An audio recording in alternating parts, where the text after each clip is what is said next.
বৈষম্য বিরোধী ছাত্র আন্দোলনে 2 জনকে গ্রেফতার করেছে পুলিশ। গতরাতে বাহির সিগন্যাল ব্যাপারীপাড়ার এলাকা আমি আজকে চ্যালেঞ্জ করে বলে ছাত্র সমন্বয়কদের বলেন তো দেশে ওরা কি সংস্কার করছে আর ওরা দেশ সংস্কার করবে, এগুলো একটা পাগলামি কথাবার্তা। এখন আপনি নাবালক বিটার খাওয়া বাচ্চাকে সরকার বানিয়ে দিতে চান না, মূলত ভিতরে ভিতরে রাষ্ট্র ধ্বংস করার কাজ আলেমরা এখনো চালিয়ে যাচ্ছে। আপনারা ভালো না, ভালো সাজানো বিরোধী ছাত্র আন্দোলন কারো বাপের প্ল্যাটফর্ম না। শেখ হাসিনা বলছিল দেশটা তার বাপের, টিকতে পারে নাই। এখন যদি আন্দোলনকারীদেরকে বাদ দিয়ে আপনারা মনে করেন এই প্ল্যাটফর্ম আপনাদের বাপের, আপনারা সার্জিস এই পদ থেকে সরে দাঁড়ায়নি। সার্জিস কিছুদিন পরে সমন্বয়কের পদ থেকে সমন্বয়কদের 5 তারিখে কিছু করতে পারে নাই, এখন তোদেরকে একটা একটা করে ধরবো, একটা একটা করে। এই সার্জিস আলম এই হাসনাত আবদুল্লাহ কোন এক সময় সাদ্দামের পিছনে থেকে তারা জয় বাংলা জয় বঙ্গবন্ধু বলে স্লোগান দিচ্ছে। তাদের বিরুদ্ধে আমি একা লড়বো, মার খেতে হলে মার খাবো, যদি দেশের জন্য মরতে তাহলে তো শেখ হাসিনা যাওয়ার দরকার ছিল না, শেখ হাসিনাকে বিদায় করার দরকার ছিল। আমরা হাসিনাকে তাড়াইনি, কোটি কয়েকজন সমন্বয়কের ব্যাংকে কোটি কোটি টাকার লেনদেন দেখা দিচ্ছে। 32 কোটি টাকার একটা প্রোফাইল এসেছে, দুর্নীতির টেন্ডারবাজির কথা এসেছে। কখনো এই সমন্বয়করা যদি ডাকে আর একজন মানুষ এই ধরনের কাউকে পাবে না, কখনো না। তারা আমাদের সাথে ভয়ঙ্কর রকমের প্রতারণা করেছে। তারা আমাদের সাথে আমরা যে কথা দিয়েছিল, আমরা যে কথার মাধ্যমে তাদের কথায় আমরা যে শুনেছি, আমরা রাস্তায় নেমেছিলাম, এটা কোনোভাবে আর দ্বিতীয়বার কোনোভাবে সম্ভব না। তারা ডাকলে পর আমরা রাস্তা। শেখ হাসিনা সরকার কোনো এক সময় যদি ক্ষমতায় আহে, তাহলে আমরা যারা শেখ হাসিনার বাড়িতে 5 তারিখে অ্যাটাক করছি, আমার ঘরে কি করবো? নাতি আসো, পাশে বসো, বসো, আদর করবো। অন্তর্বর্তীকালীন সরকার আমাকে লাগে কোনো আইন করছে বয়া পারবেন? করছে? তাহলে অন্তর্বর্তীকালীন সরকার আমাকে রক্তের উপরে দিয়া বয়া তারা কি করছে? শুট করে আমাদের উপর অ্যাটাক করে। দেশ নাকি স্বাধীন হয়েছে, দেশ এখনো স্বাধীন হয় নাই। অনুষ্ঠানে বসবো, আপনারা সবাই আসেন প্রেস ক্লাবে। দর্শক শ্রোতা, আপনারা যারা ভিডিওটি অন করেছেন, আমি তাদেরকে বলতেছি ভিডিওটি লং হলেও একটু ধৈর্য সহকারে দেখতে থাকুন। আশা করি অনেক রহস্য জানতে পারবেন। সমন্বয়ক সার্জিস আলম ও হাসনাত আবদুল্লাহ, এই 2 সমন্বয়কের ব্যাংকের মধ্যে অ্যাকাউন্টের মধ্যে কোটি কোটি টাকা লেনদেন করা হচ্ছে। জনগণের প্রশ্ন যে এই 2 সমন্বয়ক এই কোটি কোটি টাকা তাই পেলেন। দর্শক শ্রোতা, আরও একটি তথ্য ইতিমধ্যে ফাঁস হয়ে গিয়েছে। এই 2 সমন্বয়ক কোটা আন্দোলনের সময় পালিয়ে গিয়েছিল। তারা এক সময় ছাত্রলীগের সাদ্দামের পিছনে জয় বাংলা স্লোগান দিত। কিন্তু এই 2 সমন্বয়ক ইতিমধ্যে যে সবার সামনে চলে এসেছে, মানে জনগণের সমালোচনার মুখে চলে আসছে, এই বিষয়টা আপনারা কি ভাবতেছেন? দর্শক শ্রোতা, এই সমন্বয়কদেরকে নিয়ে আমি এই ভিডিওতে বিশেষ কিছু ভিডিও দেখাবো, যা দেখে আপনারা সকল বিস্তারিত জানতে পারবেন। এই সমন্বয়করা কিভাবে টাকা লেনদেন করতেছে, এই সমন্বয়করা কোটা আন্দোলনের সময় কোথায় ছিল, সকল বিস্তারিত নিয়ে আজকের ভিডিওতে থাকছে। চলুন, ভিডিওটা লং হলেও একটু ধৈর্য সহকারে দেখুন। আশা করি সকল প্রশ্নের উত্তর আপনারা এই ভিডিওর মধ্যে পেয়ে যাবেন। চ্যানেলে নতুন হলে অবশ্যই চ্যানেলটি সাবস্ক্রাইব করে নেবেন। আমি আজকে চ্যালেঞ্জ করে বলে ছাত্র সমন্বয়কদের বলেন তো দেশে ওরা কি সংস্কার করছে আর ওরা দেশ সংস্কার করবে, এগুলো একটা পাগলামি কথাবার্তা। এখন আপনি নাবালক বিটার খাওয়া বাচ্চাকে সরকার বানিয়ে দিতে চান না, মূলত ভিতরে ভিতরে রাষ্ট্র ধ্বংস করার কাজ আলেমরা এখনো চালিয়ে যাচ্ছে। আপনারা ভালো না, ভালো সাজার নাটক করেন। নরেন্দ্র মোদী শেখ হাসিনাকে ফেরত না দে, আপনার আনার কোনো ক্ষমতা নাই। যারা ছাত্র সমন্বয়ক আছে তারা চাচ্ছে আগে সংস্কার পরে নির্বাচন, এটা বলছেন না?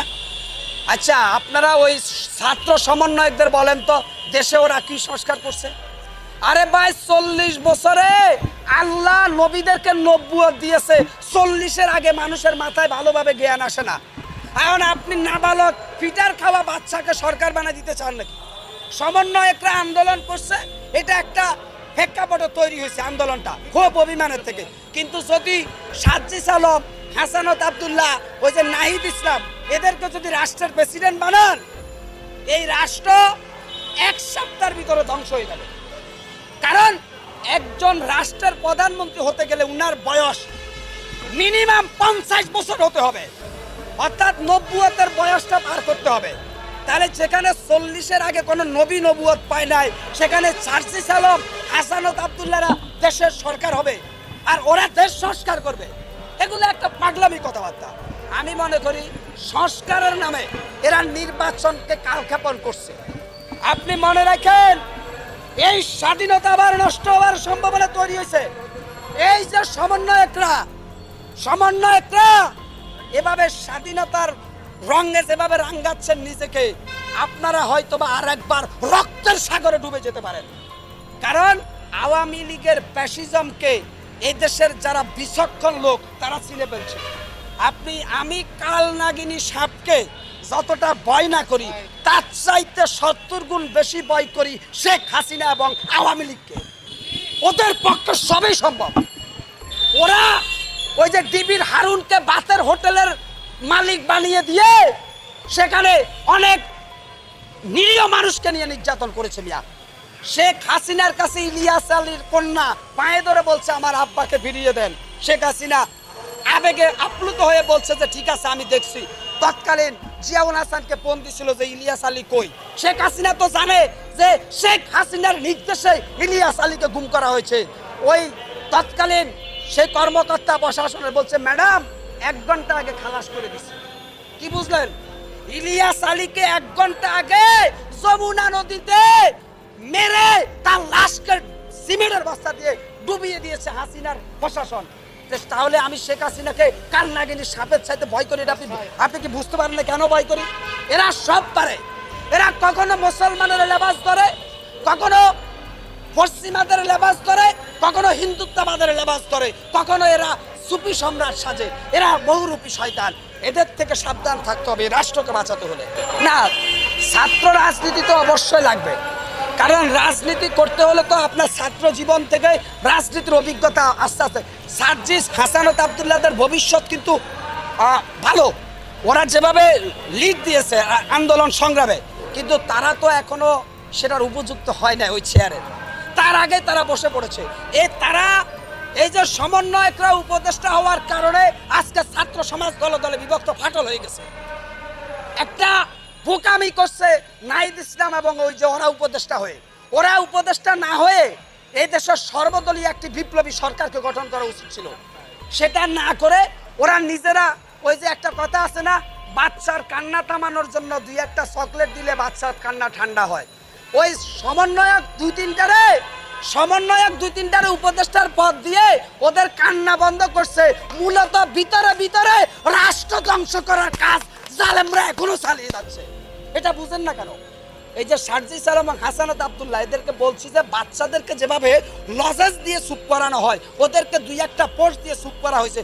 মূলত এই রাষ্ট্রটাকে এখনো অদৃশ্য কালো ছায়া পিছন থেকে নড়াচড়া করতেছে। এটা নাম বললে হয়তো আমাকে আজকে রাতের মধ্যে গুম করে দেওয়া হতে পারে। আমি জানি এরা কারা। এই রাষ্ট্রকে নিয়ে এখনো ষড়যন্ত্র করছে কারা। যদি প্রশাসন আমাকে নিশ্চয়তা দেয়, আমি জাতির সামনে ওদের নাম প্রকাশ করে দিব। আপনি কি মনে করেন ডিজিএফআই, এনএসআই গোয়েন্দা সংস্থার ভিতরে এবং প্রশাসনের ভিতরে এখনো কিন্তু হিন্দুত্ববাদের বীজ বলবৎ রয়েছে। এদেরকে যদি ওই চেয়ার থেকে না সরানো হয়, এই রাষ্ট্রের জন্য আরেকবার বিপদ হয়ে আসতেছে ঘূর্ণিঝড়ের গতিতে। আমি আশঙ্কা করছি ভাই, অন্তর্বর্তীকালীন সরকার না, সারা পৃথিবীর সবাই চাইলো যদি নরেন্দ্র মোদী শেখ হাসিনাকে ফেরত না দেয়, আপনার আনার কোনো ক্ষমতা নাই। কারণ জাতিসংঘ, এই যে জাতিসংঘ, ইউরোপীয় ইউনিয়ন, যে দাতা সংস্থা আছে পশ্চিমা বিশ্ব, ওরা কি ইসরায়েলের বর্বরতা থামাতে পেরেছে? আপনারা ভালো না ভালো সাজার নাটক করেন। অতএব জাতিসংঘের ভিতরে যিনি আছেন উনি কি মুসলিম নেতা? ইউরোপীয় ইউনিয়নের নেতা কি মুসলমান? একমাত্র মুসলমানের কাছে শান্তি আশা করা যায়, আর কারো কাছে শান্তি আশা করা যায় না। ওরা হচ্ছে নিজেদের গোত্র বাঁচায়, গোত্র। ওরা সব সময় মুসলমানের চূড়ান্ত দুশ্মন। আমি আজকে চ্যালেঞ্জ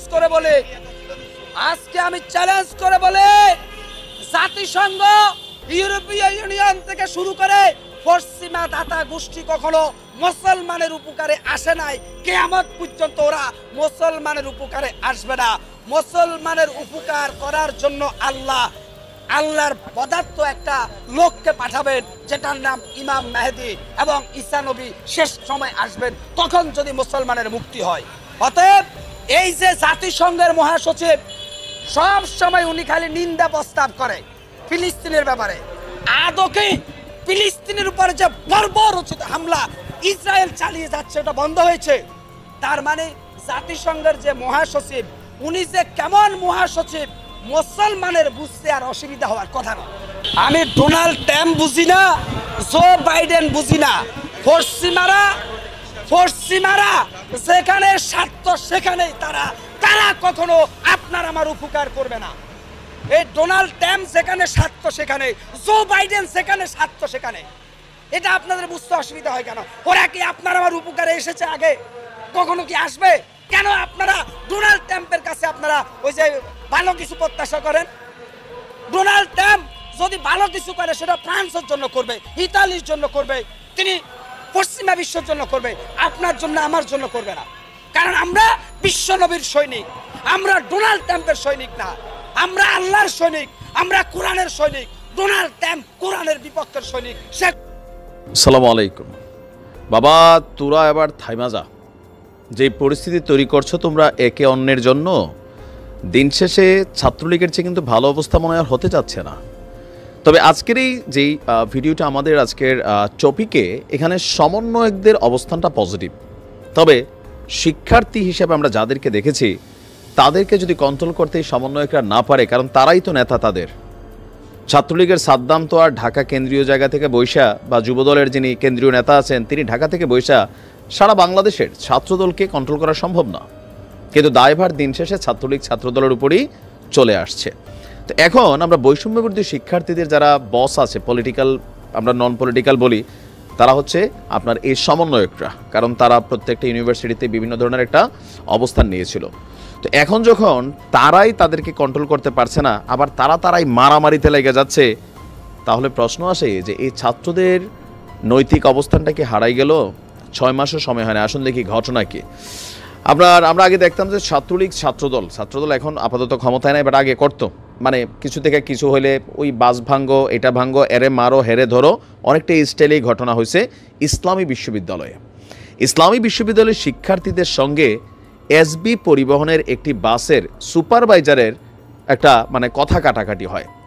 এর জেরে ক্যাম্পাসের প্রধান ফটকের সামনে শিক্ষার্থীরা বাসটিকে আটক করে এবং পরে কয়েকজন শিক্ষার্থী নিজের মনে করে বাসটিতে ভাঙচুর চালায়।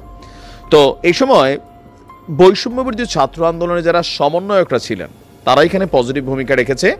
তারা তাদের ভাঙচুরে বাধা দেন। তখন ভাঙচুরকারী শিক্ষার্থীরা সমন্বয়কদেরকে পাত্তা না দিয়া তাদের উপর চড়া হয়। এক পর্যায়ে সমন্বয়করা তাদের বাধা দিলে দুই দলের মধ্যে এখানে হাতাহাতির ঘটনা ঘটে। আর এই ঘটনাটি ঘটেছে গতকালকে রাত 12টার দিকে। পরে রাত 1:30টার দিকে ভাঙচুর করা ওই বাসটিকে ছেড়ে দেওয়া হয়েছে। শিক্ষার্থীরা বলছেন যে কুষ্টিয়া শহরের কাউন্টার থেকে কথা বলে এসবি পরিবহনের বাসে ওঠেন 13 জন শিক্ষার্থী। পরে কাউন্টারে কথা বলা ব্যতীতই বায়োটেকনোলজি অ্যান্ড জেনেটিক ইঞ্জিনিয়ারিং বিভাগের 15 জনের মতন শিক্ষার্থীও বাসে ওঠেন। এর 10 মিনিট পর বাসের সুপারভাইজার কাউন্টারে কথা বলা 13 জনের বাইরে অন্য শিক্ষার্থীদের নেমে যেতে বলেন। এ নিয়ে সুপারভাইজার এবং শিক্ষার্থীদের মধ্যে বাকবিতণ্ডা হয়। পরে শিক্ষার্থীরা ক্যাম্পাসে তাদের অন্য বন্ধুদের খবর দিলে তারা প্রধান ফটকের সামনে বাসটিকে আটক করে। ওই বাস ছাড়াও একই পরিবহনের আরও একটি বাস তখন তারা আটক করে, কিন্তু বাসে অসুস্থ ও বিদেশি যাত্রী থাকায় কিছুক্ষণ আটক রাখার পর তা ছেড়ে দেওয়া হয়। বাসটিকে আটক করার সময় মার্কেটিং বিভাগের শিক্ষাবর্ষের শিক্ষার্থী মোস্তাফিজুর রহমান আহত হন। তখন বিশ্ববিদ্যালয় মেডিকেল প্রাথমিক চিকিৎসা শেষে তাকে কুষ্টিয়ায় পাঠানো হয়। আহত শিক্ষার্থী ও তার বন্ধুদের দাবি, বাস আটক করার সময় অজ্ঞাত ব্যক্তির ধারালো অস্ত্রের আঘাতে তার পা কেটে গেছে। প্রত্যক্ষদর্শীরা বলছেন বাস আটক করার সময় মুস্তাফিজ বাসের দরজার গ্লাসে লাথি দেন, তখন তার পা কেটে যায়। মানে আপনারা বিষয়টা যেটা আমরা বলছি, এখানে সমন্বয়করা তারা যখন আন্দোলনে কি বলা হয় যে ভাঙচুরে বাধা দেয়, তখন ছাত্ররা সমন্বয়কদের উপরেই চড়াও হয়ে যায়।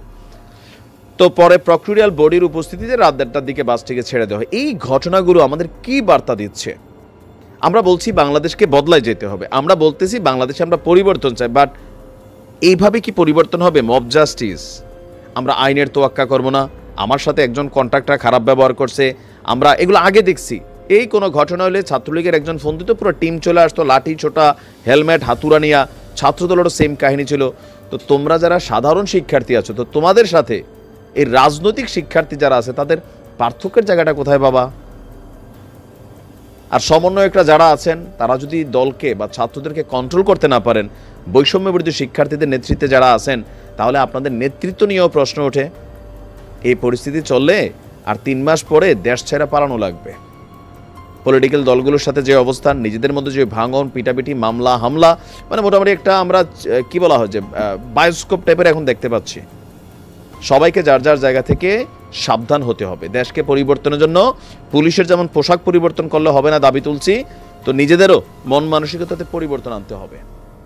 সমন্বয়কদের প্রধান তিনি হলেন হাসনাত আব্দুল্লাহ। তিনি বলেছেন যে বিএনপিকে অভিযোগ করে বলেছেন যে বিএনপি আওয়ামী লীগকে আবারও পুনর্বাসন করতে চায়, তারা মাঠে কখনোই পারেনি কিছু করতে, এখনো আবারও রাজনীতিতে অন্যরকম কথা বলে বিভ্রান্ত করবার চেষ্টা করছে। এই ধরনের একটা মুখোমুখি অবস্থান আমরা দেখতে পাচ্ছি আসলে বিএনপি এবং সমন্বয়কদের অবস্থান।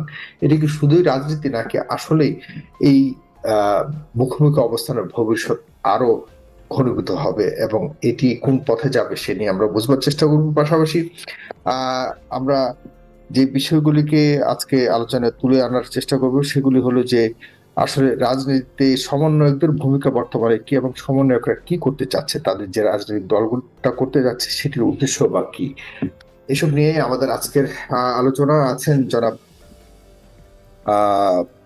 অধ্যক্ষ সেলিম ভূঁইয়া, তিনি সাংগঠনিক সম্পাদক বাংলাদেশ জাতীয়তাবাদী দল বিএনপি, আছেন জনাব AKM পাটোয়ারি, তিনি রাজনৈতিক বিশ্লেষক, আছেন ব্যারিস্টার ওমর ফারুক, তিনি 6 সমন্বয়কের আইনজীবী বাংলাদেশ সুপ্রিম কোর্ট, এবং রয়েছেন জনাব মোহাম্মদ রাকিব, তিনি সমন্বয়কদের নির্বাহী সদস্য, সমন্বয়কদের যে কমিটি সেটির নির্বাহী সদস্য। আমি শুরু করতে চাই জনাব মোহাম্মদ রাকিব, আপনারা তাহলে কি এখন রাজনীতি চূড়ান্ত ভাবে আপনাদের আত্মপ্রকাশ ঘটছে, কিন্তু আপনারা সুবিধা নিচ্ছেন সরকারের এবং সরকার সুবিধা নিয়ে আপনারা রাজনীতি করতে নেমেছেন, এর প্রতিপক্ষ হিসেবে প্রধান টার্গেট আপনাদের বিএনপি কিনা? আপনারা আসলে এখানে আপনাদের রাজনৈতিক উদ্দেশ্য মানে এই দল করে আপনি কি করতে যাচ্ছেন? সরকার গঠন করতে চাচ্ছেন, এরকম কোন একটা উদ্দেশ্য এই সামনের যে নির্বাচনটা হবে সেখানে কি এরকম কোনো উদ্দেশ্য নিয়ে নেমেছেন কিনা? এবং মাইনাস যে রাজনীতি সেই জায়গাতে আপনারা অনেক সময় দেখা যাচ্ছে আপনাদের কথাবার্তা বা অনেক যারা সমন্বয় তাদের কথাবার্তা মনে হচ্ছে যে আওয়ামী লীগকে মাইনাস করা হয়েছে, এখন বিএনপিকেও মাইনাস করবার একটা প্রচেষ্টা হয়তো চালানো হতে পারে, এবং আপনার সরকারের ছত্র ছায়াতেই এই ধরনের ইয়েটা করা কতটুকু আসলে যৌক্তিক এবং নৈতিক, এবং আদত করছেন কিনা সে প্রশ্ন রাখছি। জনাব মোহাম্মদ রাকিব। সাগর ভাই, আসসালামু আলাইকুম। শোনা যাচ্ছে?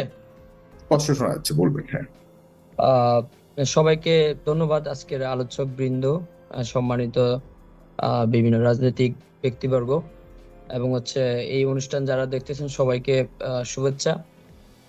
আমি শুরু করতেছি জুলাই আগস্ট বিপ্লবে যারা শহীদ হয়েছেন তাদেরকে স্মরণ করছি। এখনো অনেক ভাইয়েরা হসপিটালে আছেন, তাদের সুস্থতা কামনা করছি। আসলে আপনি অনেকগুলা পয়েন্ট এখানে উল্লেখ করেছেন।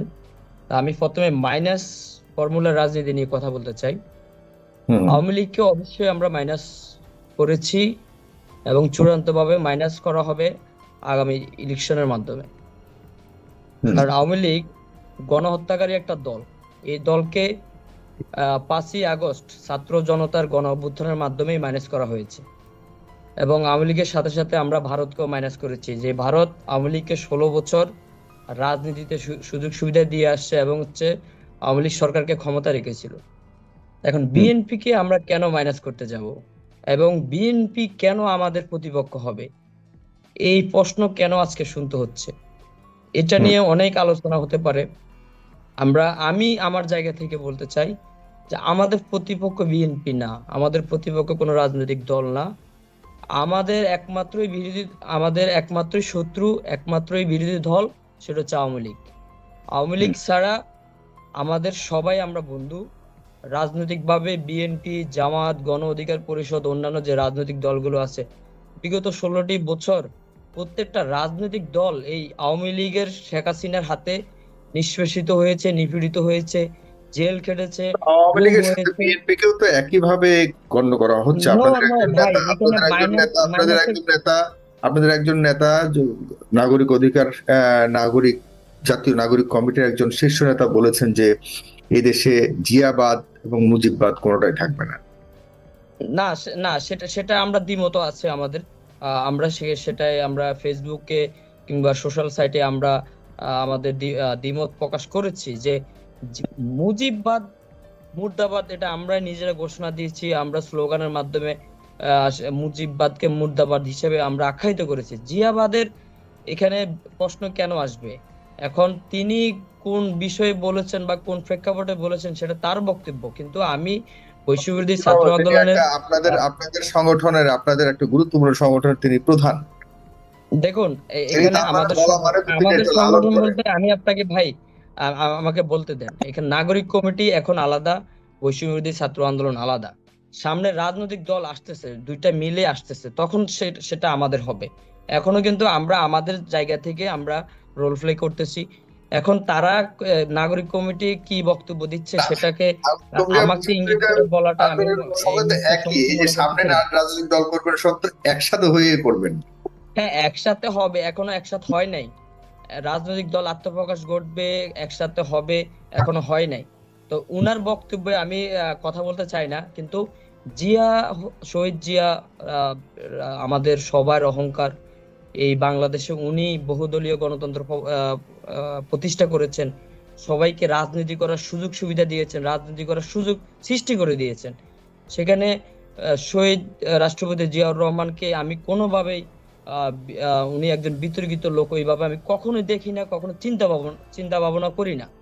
শহীদ জিয়া শহীদ হয়েছেন, আল্লাহ উনাকে জান্নাতুল ফেরদাউস নসিব করুক। কিন্তু এখানে প্রশ্ন হচ্ছে জিয়াকে যারা পুঁজি করে এবং জিয়ার আদর্শকে যারা বিতর্কিত করে, যারা রাজনীতি করবে, যারা চাঁদাবাজি করবে, টেন্ডারবাজি করবে, টেম্পো স্ট্যান্ডে চাঁদাবাজি করবে, তাদের বিরুদ্ধে আমাদের অবস্থান আছে, এটাই স্পষ্ট। জিয়া রহমান তো এরকম আদর্শ নিয়ে রাজনীতি করে নাই, সেখানে আমাদের বক্তব্য থাকবে অন্যরকম। কিন্তু আপনি যে মাইনাসের কথায় আসি, আওয়ামী লীগকে আমরা মাইনাস করেছি। আওয়ামী লীগ 16 বছর এই দেশে ভোটাধিকার হরণ করে রেখেছিল, কোন রাজনৈতিক দলকে নির্বাচনে অংশগ্রহণ করতে দেয় নাই, মানুষের বাক স্বাধীনতা কেড়ে নিয়েছিল। এই জুলাই গণঅভ্যুত্থানে 2000 মানুষকে হত্যা করেছিল। আওয়ামী লীগকে আমরা সেই হিসেবে মাইনাস করেছি। বিএনপি কে আমরা কেন মাইনাস করতে যাব? বিএনপি কে শুনেন, মাইনাসের অনেকগুলো বিষয় থাকে, প্রসেসিং থাকতে পারে। মাইনাস হবে ভোটের মাধ্যমে। এখন জনগণ কাকে ভোট দিবে সেটা জনগণের বিষয়, জনগণ যাকে ভোট দিবে সেই সরকার গঠন করবে। আপনি আরেকটা প্রশ্ন করেছেন যে আমরা সরকারের থেকে কি রাজনৈতিক দল গঠন করে আবার পরবর্তী নির্বাচনে সরকার গঠন করবে? জনগণ মাইনাস করবে, এই জায়গাতে আমি একটা রিলেভেন্ট কোশ্চেন করতে চাই। বিএনপি মনে করে যে আওয়ামী লীগকে মাইনাস করবে জনগণ, আপনারা কেন মাইনাস করতে যাচ্ছেন? কি উপায় মাইনাস করতে যাচ্ছেন? আওয়ামী লীগকে মাইনাস করতে নির্বাচন কেন করতে হবে? নির্বাচনের মাধ্যমে জনগণ মাইনাস করবে, জনগণ কিভাবে মাইনাস করবে? তাহলে আওয়ামী লীগের ব্যাপারে আমি বলি, আওয়ামী লীগ আগে আওয়ামী লীগের বিচার করতে হবে। আওয়ামী লীগ একটা সন্ত্রাসী দল, গণহত্যাকারী দল, এই অভিযোগে আওয়ামী লীগকে আগে মাইনাস করতে হবে এবং আওয়ামী লীগকে নিষিদ্ধ করতে হবে।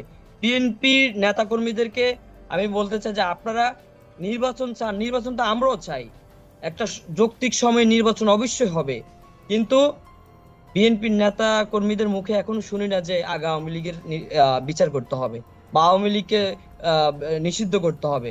এই যে রাষ্ট্রপতি ইস্যুতে আমি অনেক জায়গায় বলি যে আওয়ামী লীগের মা কিন্তু ভারতে আর আওয়ামী লীগের বাপ বাংলাদেশে আছে। এই রাষ্ট্রপতি কে নির্বাচিত করেছে? আওয়ামী লীগ নির্বাচিত করেছে। রাষ্ট্রপতি হটানো ইস্যুতে বিএনপি আমাদেরকে বাধা দিয়েছে। এবং দেখুন, এই যে আমরা এখনো স্বীকৃতি পাই নাই, আমরা যে এত বড় একটা আন্দোলন করেছি, আমরা যে সবাইকে মুক্তি দিয়েছি, সবাই তো আমাদের উপর ভর করেছে। আমরা কারো অবদানকে আমরা ছোট করে দেখতে চাই না, কিন্তু এই ছাত্ররা, এই রাকিবরা, এই সার্জিস, হাসনাত, এরা সামনে আসছে, এদের উপর ভর করে কিন্তু গণঅভ্যুত্থান সৃষ্টি হয়েছে। এটাকে মানতে হবে, এই স্বীকৃতি দিতেই হবে। এখানে আমাদের ডাকে আবু সাইদ শহীদ হয়েছে, মুগ্ধ শহীদ হয়েছে, এই স্বীকৃতি দিতেই হবে। আমরা আজকে ছোট ছোট বলে বলে ছাত্র এরা কি বুঝে, দেশের কি বুঝে, আমরা বুঝে বলে শেখ হাসিনাকে আমরা বাধ্য করেছি পালাতে। আমরা বুঝি বলে সবার আগে আমরা দাঁড়াইছি, আমরা বুক পেতে দাঁড়াইছি। আজকে কথাগুলো খুব জোরে জোরে বলতে হচ্ছে, খুব কষ্ট থেকে বলতেছি যে আমাদেরকে সবসময় ছোট করা হয়, যে আমরা রাষ্ট্রের কি বুঝি, কেন ছোট করে? আপনারা তো ক্ষমতায় আছেন বর্তমানে, আপনাদেরকে কে ছোট করছে? না না, আমরা ক্ষমতা নাই ভাই, আমরা ক্ষমতা নাই। আমরা ক্ষমতা থাকলে 158 জন সমন্বয়ক সরকার গঠন করত। নিয়ম অনুসারে বিপ্লব ঘটিয়েছে বৈষম্য বিরোধী ছাত্র আন্দোলনের ব্যানারে, সবাই এই ব্যানারে ঐক্যবদ্ধভাবে বিপ্লব ঘটিয়েছে। সেই হিসাবে যদি আমার ক্ষুদ্র চিন্তা ভাবনা যেটা বলে, দুজন তিনজন অ্যাডভাইজার আছে, আপনারা সরকারের খুব ক্লোজ, আপনারা নাই কিভাবে? তারা দুইজন আমাদের পক্ষ থেকে গিয়েছে, কিন্তু বিপ্লবী সরকার তো গঠন হয় নাই। তিনজন আছে। মাহফুজ ভাই কিন্তু আমাদের ফরমালি যে আমাদের সমন্বয় কমিটির না, উনি লিয়াজু কমিটির বা বাইরে ছিল। এখন যাই হোক, এই যে আমাদের স্বীকৃতি কোথায়? আমরা যে এত বড় একটা গণঅভ্যুত্থান ঘটিয়েছি, আমাদের এতগুলো ভাই শহীদ হয়েছেন, আমাদের 30,000 ভাই ছাত্র জনতা আহত হয়েছে, পঙ্গু হয়েছে, পঙ্গুত্ব বরণ করেছে, চোখ হারিয়েছে, তাদের স্বীকৃতি লাগবে না? আমরা যে জুলাই স্বীকৃতির দাবি করেছি 31 ডিসেম্বরের মধ্যে দিতে হবে, সেটা দেয় নাই, এখনো সরকার দেয় নাই। সরকার কেন দেয় নাই? সরকারকে রাত দিন 24 ঘন্টা ফোন কলে চাপ দেওয়া হয় যে এটা দেওয়া যাবে না, এখানে মানে ঐক্য নষ্ট হবে। কিসের ঐক্য নষ্ট হবে? সরকার কি কাউকে বাদ রেখে চাপ দিচ্ছে? এটা আপনাদের কারা চাপ দিচ্ছে? আপনারা বলছেন উপর থেকে নিচ পর্যন্ত বিএনপি আছে। বিএনপি চাপ দিচ্ছে। বিএনপি এই জুলাই প্রোক্লেমেশন চাচ্ছে না, এটা স্পষ্ট। এবং বিএনপির নেতাকর্মীরা তারা বলে সরকারে আমরা, কিন্তু 24 ঘন্টা সচিবালয়ে তারাই পড়ে থাকে। এগুলো আমাদের কাছে তথ্য আছে। যাই হোক, আমি ওই আলাপে যাচ্ছি না। আপনি বলতেছেন যে মাইনাসের রাজনীতি, এটা আবার রিপিট করি, বিএনপি কি আমরা কেন মাইনাস করতে যাব? বিএনপি কি মানে আমাদের শত্রু? বিএনপি কি আমাদেরকে পিটিয়েছে? আমাদেরকে পিটিয়েছে আওয়ামী লীগ, বিএনপিকেও পিটিয়েছে, আমাদেরকেও পিটিয়েছে, প্রত্যেকটা রাজনৈতিক দলকে পিটিয়েছে। আমাদের একমাত্র শত্রু আওয়ামী লীগ, এছাড়া আর কোনো শত্রু নাই। এখন বিএনপির কথা আসি, কিন্তু বিএনপির রাজনৈতিক নেতাকর্মীরা যারা আছেন, তারা যদি অন্যায় অনিয়ম করে, তাদের বিরুদ্ধে আমাদের কথা বলতে হবে। আমরা তো সেখানে স্পষ্ট যে যারাই চাঁদাবাজি করবে, আজকে সমন্বয়কদের বিরুদ্ধে কথা আসলে বা সমন্বয়করা কোথায় অন্যায় করলে, অনিয়ম করলে, চাঁদাবাজি করলে, সেটার সমালোচনা আমরা সহ্য করতেছি, আমরা সেটার বিচার করতেছি।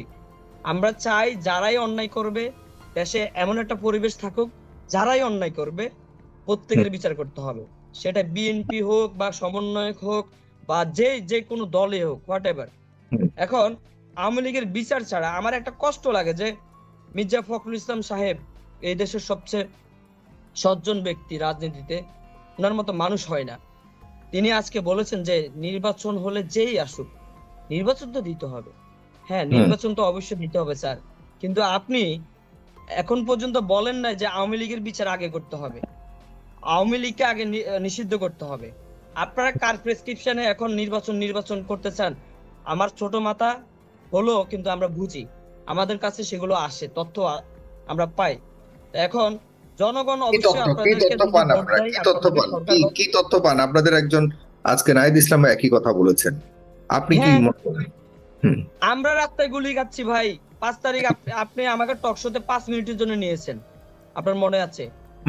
আমরা রাস্তায় গুলি খাচ্ছি। সাঙ্কারপুলে 12:30টার দিকে আমরা খবর পেয়েছি যে শেখ হাসিনা পালিয়েছে, কিন্তু রাজনৈতিক দলগুলো 11টার দিকে, 11টার আরো আগে হয়তো সকালবেলায় হবে, ক্যান্টনমেন্টে গিয়ে বসে আছে যে কিভাবে মানে সরকার গঠন করবে। জাতীয় সরকার গঠন করতে দেয় না বিএনপি। নাহিদ ইসলাম আজকে বলেছে এ কথা, এখন আমরাও বলতেছি। আমরা আমাদের নেতা বলে দিয়েছে, আমরাও এখন বলবো বিএনপি কি কি কাজে আমাদের বাধা দিয়েছে। জাতীয় সরকার গঠন করতে দেয় নাই, এখন প্রত্যেকটা রাজনৈতিক দল বলতেছে জাতীয় সরকার লাগবে, জাতীয় সরকার লাগবে। ওই দিন বিএনপি প্রথম বাধা দিয়েছে যে জাতীয় সরকার গঠন করা যাবে না, বিপ্লবী সরকার গঠন করতে দেয় নাই। তাহলে আমরা এখন নির্বাচন নিয়ে পড়ে আছি, কিন্তু যাদের কারণে মূল জায়গা কিন্তু একটাই ভাই, যে যাদের কারণে 16 বছর দেশে গণতন্ত্র ছিল না, ভোটাধিকার ছিল না, গুম খুনের বিচার হয় নাই, তারপর হচ্ছে হত্যার বিচার হয় নাই, বিডিআর বিদ্রোহের বিচার হয় নাই, তারপর শাপলা চত্বরের বিচার হয় নাই। সেই আওয়ামী লীগকে বিচার না করে, সেই আওয়ামী লীগকে গ্রেপ্তার না করে কিভাবে আমরা একটা নির্বাচন নিয়ে পড়ে থাকি। তো বিএনপি বলুক যে আমরা ক্ষমতায় আসলে আগে আওয়ামী লীগকে বিচার করব, শেখ হাসিনাকে ফাঁসি দিব। বিএনপিতে একবারও সে কথাগুলো বলে না। তাহলে আমরা কোন ভরসায় যে বিএনপি যে নির্বাচন চাচ্ছে সেটার সাথে আমরা সুর মিলাই? আমরা তো ভরসা করতে পারতেছি না, কারণ এখানে অনেক কিছু হচ্ছে। এই যে বিডিআর বিদ্রোহ, এটা বিদ্রোহ ছিল না, এটা হত্যাকাণ্ড হয়েছিল। সেখানে কিন্তু বিএনপি কথা বলে নাই বিডিআর হত্যাকাণ্ড নিয়ে। আমাদেরই একজন সমন্বয়ক মাইন সরকার, সে নিজস্ব উদ্যোগে এই বিডিআর পরিবারগুলো নিয়ে অনেক সংগ্রাম করেছে,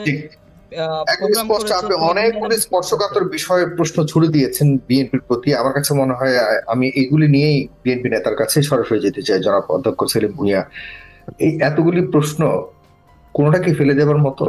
এই দায় কি বিএনপি এড়াতে পারবে? এই রক্তাক্ত অধ্যায়ের পর যে প্রত্যাশা ছিল সে প্রত্যাশা তো পূরণ হবে না বলেই তার কাছ থেকে হতাশা দেখতে পাচ্ছি। এগুলি কি ডিনাই করবে সুযোগ আছে কিনা? অনেকগুলি সবগুলো পয়েন্ট ধরে আপনার কাছ থেকে উত্তর চাই। জনাব সেলিম ভুঁইয়া, প্লিজ। ধন্যবাদ সাইফুল ভাই। জুলাই আগস্ট ছাত্র জনতার আন্দোলনে যে সকল ভাই বোনেরা শহীদ হয়েছেন তাদের আত্মার মাগফিরাত কামনা করি এবং আহতদের সুস্থতার জন্য দোয়া করি। এবং সেই সাথে গত 19শে জানুয়ারি ছিল স্বাধীনতার ঘোষক শহীদ প্রেসিডেন্ট জিয়াউর রহমানের জন্মদিন। আজকে 23 জানুয়ারি, মাত্র 4 দিন আগে ওনার জন্মদিন ছিল। আমি যে সমস্ত দর্শক আজকে টক শোতে উপস্থিত আছেন তাদের সকলকে শহীদ প্রেসিডেন্ট জিয়াউর রহমানের জন্মদিনের শুভেচ্ছা জানিয়ে আমি আমার বক্তব্য আরম্ভ করছি। আজকে এখানে যে প্রশ্নটি অ্যানাউন্স করেছেন যে আমাদের মহাসচিব সাহেব যে কথাটি বলেছেন, সরকার থেকে পদত্যাগ করে রাজনীতি, সরকারের থেকে রাজনীতি করা যাবে। এবং আমার সহকর্মী সহ আলোচক যে কথাটি বলেছেন, যে কথাগুলি বলেছেন, ছাত্র জনতার আন্দোলন ছিল, এটা সঠিক। এবং এই আন্দোলনে রাজনৈতিক দলগুলি আমরা সামনের সারিতে আমরা দাঁড়াতে পারিনি। কেন পারিনি? এটাই আমাদের কৌশল ছিল। এই কৌশলটা তাদের বুঝতে হবে যে যদি বিএনপি সামনের সারিতে থাকতো তাহলে তাদের আন্দোলনটা সফল হতো। আমাদের নেতা তারেক রহমান সাহেব আমাদের নির্দেশ দিয়েছিলেন যে ছাত্র জনতার আন্দোলনকে সফল করতে, এবং জনতার ভিতরেই ছিল বিএনপি। সেই ছাত্র এবং জনতার কথা আমরা বলি, সেই জনতাই কিন্তু ছিল বিএনপি। কারণ এদেশের সংখ্যাগরিষ্ঠ মানুষ বিএনপি রাজনীতি করে, এবং আমরা চেয়েছিলাম তাদের আন্দোলনটা সার্থক হোক এবং হাসিনার পদত্যাগ করুক বা পালিয়ে যাক, বা যেভাবে হাসিনার এই সরকারের পতন আমাদের ঘটাতে হবে। পরবর্তীতে আপনার আরেকটি টক শোতে আমি আপনাকে বলেছিলাম যে আমরা যখন দেখলাম যে অনেক সময় আবেগের বশবর্তী হয়ে ছাত্রদল, যুবদল, স্বেচ্ছাসেবক দল, আমাদের ছেলেরা সামনের সারিতে চলে আসে। আমাকে একদিন আমাদের ভারপ্রাপ্ত চেয়ারম্যান সাহেব ফোন করে, যেহেতু আমি সাংগঠনিক সম্পাদক, আমি আন্দোলনের মাঠে ছিলাম, ওইখানে উনি বলেছেন যে এখানে ছাত্র দলের এবং যুব দলের ছেলেদেরকে কেন সামনের সারিতে দেখা যাচ্ছে, আপনি থামান। সেটা ছিল কুমিল্লাতে, যেদিন কুমিল্লা বিশ্ববিদ্যালয়ের পক্ষে যেদিন লাঠিসোঁটা নিয়ে ছাত্রদল বাইরে ছিল, ছাত্র সমাজ, সেদিন কিন্তু এই লাঠিসোঁটা থেকে সবকিছু কিন্তু ম্যানেজ করেছিল ছাত্র দলের ছেলেরা। এবং উনি যখন ফোন করে বললেন যে আপনি এগুলি থামান, কোনো অবস্থাতে সামনে যাওয়া যাবে না, তাহলে কিন্তু আন্দোলন ব্যর্থ হয়ে যাবে। তারপরে আমরা আবার তাদেরকে নির্দেশ দিলাম, তোমরা সামনে যাবা না, পিছন থেকে তোমরা কাজ করো। কিন্তু 1 আগস্ট থেকে কিন্তু আবার আমাদের নেতা অর্ডার করলেন যে এখন যেহেতু তারা অস্ত্র দিয়ে সরাসরি গুলি করছেন ছাত্রদেরকে, আপনাদেরকে আর পিছনে থাকলে হবে না, এখন সামনে যেভাবে অ্যাটাক করা হচ্ছে সেটা কিভাবে প্রতিহত করা যায় আপনারা দেখুন। এবং আমরা আমাদের নেতা কর্মীরা বসে আমরা সিদ্ধান্ত নিয়েছি যে ছাত্রদেরকে যেভাবে অ্যাটাক করা হচ্ছে, যা দিয়ে অ্যাটাক করা হচ্ছে, তার প্রতিদান, তার প্রতিশোধ ওইভাবেই আমাদেরকে নিতে হবে। এবং সেভাবে আমরা কাজ আরম্ভ করেছি। এবং আমি একটা উদাহরণ আমার নিজের যদি দিই, আমি কিন্তু এক কাপড়ে মানে এক শার্ট প্যান্টে আমি 11 দিন কাটিয়েছি, কারণ আমাদের উপর হুলিয়া ছিল, সাংগঠনিক সম্পাদকের উপর হুলিয়া ছিল যে তাদেরকে ধরলেই গুম করে দেবে। এই যে জীবনের ঝুঁকি নিয়ে আমরা করেছি এই ছাত্র জনতার আন্দোলনকে, বৈষম্য বিরোধী আন্দোলনকে, আপনার একজন মা তার কোলের শিশুকে নিয়ে আন্দোলনে অংশগ্রহণ করেছে। সে মা কিন্তু বৈষম্য বিরোধীর জন্য আসে। সে মা এসেছিল যে সে কোনোদিন ভোট দিতে পারেনি, তার নাগরিক অধিকার হরণ করে নিয়েছিল। দ্রব্য মূল্যের বাজার ছিল গগনচুম্বী, মানে আপনি বলতে চাচ্ছেন পুরো আন্দোলনটাই তাহলে শুধুমাত্র নির্বাচনের জন্যই ছিল? না, শুধু নির্বাচনের জন্য না, এই পারিপার্শ্বিক সবগুলি বিষয় যে আমরা গণতন্ত্র ফিরে পাবো। আমার প্রশ্ন সরাসরি একটু যদি যেতে চাই যে মোহাম্মদ রাকিব কিন্তু অনেক স্পর্শকাতর কয়েকটা মানে গুরুত্বপূর্ণ প্রশ্ন ছুড়ে দিয়েছেন, আপনি শুনছেন কিনা, যে বিএনপির ভূমিকা আগে কি ছিল, যেই ভূমিকা আপনি এতক্ষণ বললেন যে বিএনপির ভূমিকা আন্দোলনকালীন সময় ছিল, যেটা পেছন থেকে ছিল কিন্তু গুরুত্বপূর্ণ এবং প্রধান ভূমিকা ছিল। এর পরবর্তীতে 5 তারিখের পর 6 তারিখে যে সরকার গঠনের আগে, সরকারের ব্যাপারে কথা বলার আগে, সরকার গঠনের আগে 6 তারিখ থেকেই যতটুকু দেখেছি আমরা, নাহিদ ইসলাম যেটা লিখেছে যে সরকারের বিভিন্ন স্তর উপর থেকে নিচ পর্যন্ত বিএনপির দেখা যাচ্ছে মনোনীত সকল অফিসার থেকে শুরু সবাইকে নিয়োগ দেওয়া হয়েছে এবং এখন পর্যন্ত বিএনপি চায় না সেই তখন থেকে যে আওয়ামী লীগের বিরুদ্ধে কোনো ব্যবস্থা নেওয়া হোক। এবং জাতীয় সরকার ব্যাপারে বিএনপি সবসময় বলেছে আমরা জাতীয় সরকার চাই, কিন্তু প্রধান বাধা হয়েছিল বিএনপি আওয়ামী লীগের বিচার চাচ্ছে না। এই বিএনপি হঠাৎ করে সেই সময়কার রোল আর এখনকার রোল কেন এত ব্যবধান? না, এটা সত্য না। এই অভিযোগটা বিএনপির বিরুদ্ধে যেটা বলেছে একটা অসত্য অভিযোগ। কারণ বিএনপি কেন বিচার চাবে? বিএনপি চাচ্ছে একটা স্বচ্ছ প্রক্রিয়ায় বিচার হোক। এখন অন্তর্বর্তীকালীন সরকারে যদি এই সমস্ত ঘটনার বিচারই করতে থাকে, সেটা তো আপনার একটা দীর্ঘ মেয়াদী বিচার প্রক্রিয়াটা। কিন্তু আমরা চাচ্ছি একটা যে অন্তর্বর্তীকালীন সরকারের দায়িত্ব হলো একটা সুষ্ঠু, অবাধ, নিরপেক্ষ নির্বাচন দেওয়া, এবং নির্বাচনে যে সরকার আসবে সেই সরকার অবশ্যই এই গুম খুনের বিচার করবে। আওয়ামী লীগের যে নৈরাজ্য সৃষ্টি এবং দেশের মানুষের প্রতি যে অন্যায় আচরণ করেছেন, তারা বিচার বিভাগকে যে আপনারা তাকে কুক্ষিগত করে রেখেছিল, সবকিছুর বিচারই হবে। সেই বিচারটা করবে একটা নিরপেক্ষ এই নির্বাচনের মাধ্যমে যে সরকার আসবে সেই সরকার। অন্তর্বর্তীকালীন সরকার তো আপনার এই বিচার করতে করতে তাদের অনেক সময় লেগে যাবে। তারা কি শুধু বিচার করার জন্য আসছে না। এখন যদি তারা একটা নির্বাচন একটা কম সময়ের ভিতরে সংস্কার করে, শুধু সরকার গঠনের জন্য বাধা ছিল বিএনপি, জাতীয় সরকার গঠন করার জন্য করা হয়েছে সেটাও বাধা দিয়েছে বিএনপি, মানে কথাগুলো তো অন রেকর্ড বলেছে মোহাম্মদ রাকিব। না, জাতীয় সরকার করে একটা দীর্ঘমেয়াদী যে পরিকল্পনা তারা করেছিল সেখানে ষড়যন্ত্র বন্ধ ছিল। সেই জন্যই বিএনপি চাচ্ছে কি যে অন্তর্বর্তীকালীন সরকারকে আমরা সব রকমের সহযোগিতা করছি। তাদের সমস্যাটা কোথায়? এখন বিএনপি তো চাচ্ছিল জাতীয় সরকার হোক, জাতীয় সরকার হয়ে যদি দীর্ঘমেয়াদী একটা অবস্থায়, দীর্ঘমেয়াদী বলতে কি বোঝাচ্ছেন আমি জানি না। বিএনপি বলছেন জাতীয় সরকারের কথা কখন হবে? যে নির্বাচন তো হবে, নির্বাচনের পরে আমরাই জাতীয় সরকারের উদ্যোগ নিব, আমরাও চাই জাতীয় সরকার। কিন্তু এখন না, এখন তো এটা তো একটা স্বাভাবিক নির্বাচন যদি হতো, যদি স্বাভাবিক নির্বাচন হতো, আপনারা যারা ঐক্যবদ্ধ ভাবে, আপনারা জোটবদ্ধ ভাবে নির্বাচন করতেন, এরপরে সবাইকে নিয়ে আপনারা একটা জাতীয় সরকার করতেন, এই ছিল আপনাদের আন্দোলন পূর্ব পরিকল্পনা। কিন্তু একটা অস্বাভাবিক আন্দোলনের মাধ্যমে দেশটা একটা নতুন মাত্রা পেয়েছে। সেখানে আরো বড় পরিসরে, আরো বড় স্টেটদেরকে নিয়ে তো আপনার জাতীয় সরকার করবার সেই সুযোগটা ছিল, যেটাই চেয়েছিল সবাই, কিন্তু সেখানে বাধা দিয়েছে বিএনপি। সেটা না, আমরা তো বাধা দিচ্ছি না। আমাদের বিষয়টা হলো যে এখানে আমরা বাধা দিয়েছেন, আপনারা তো বলেছেন সে কারণে জাতীয় সরকার করতে পারেনি তৎকালীন সময়।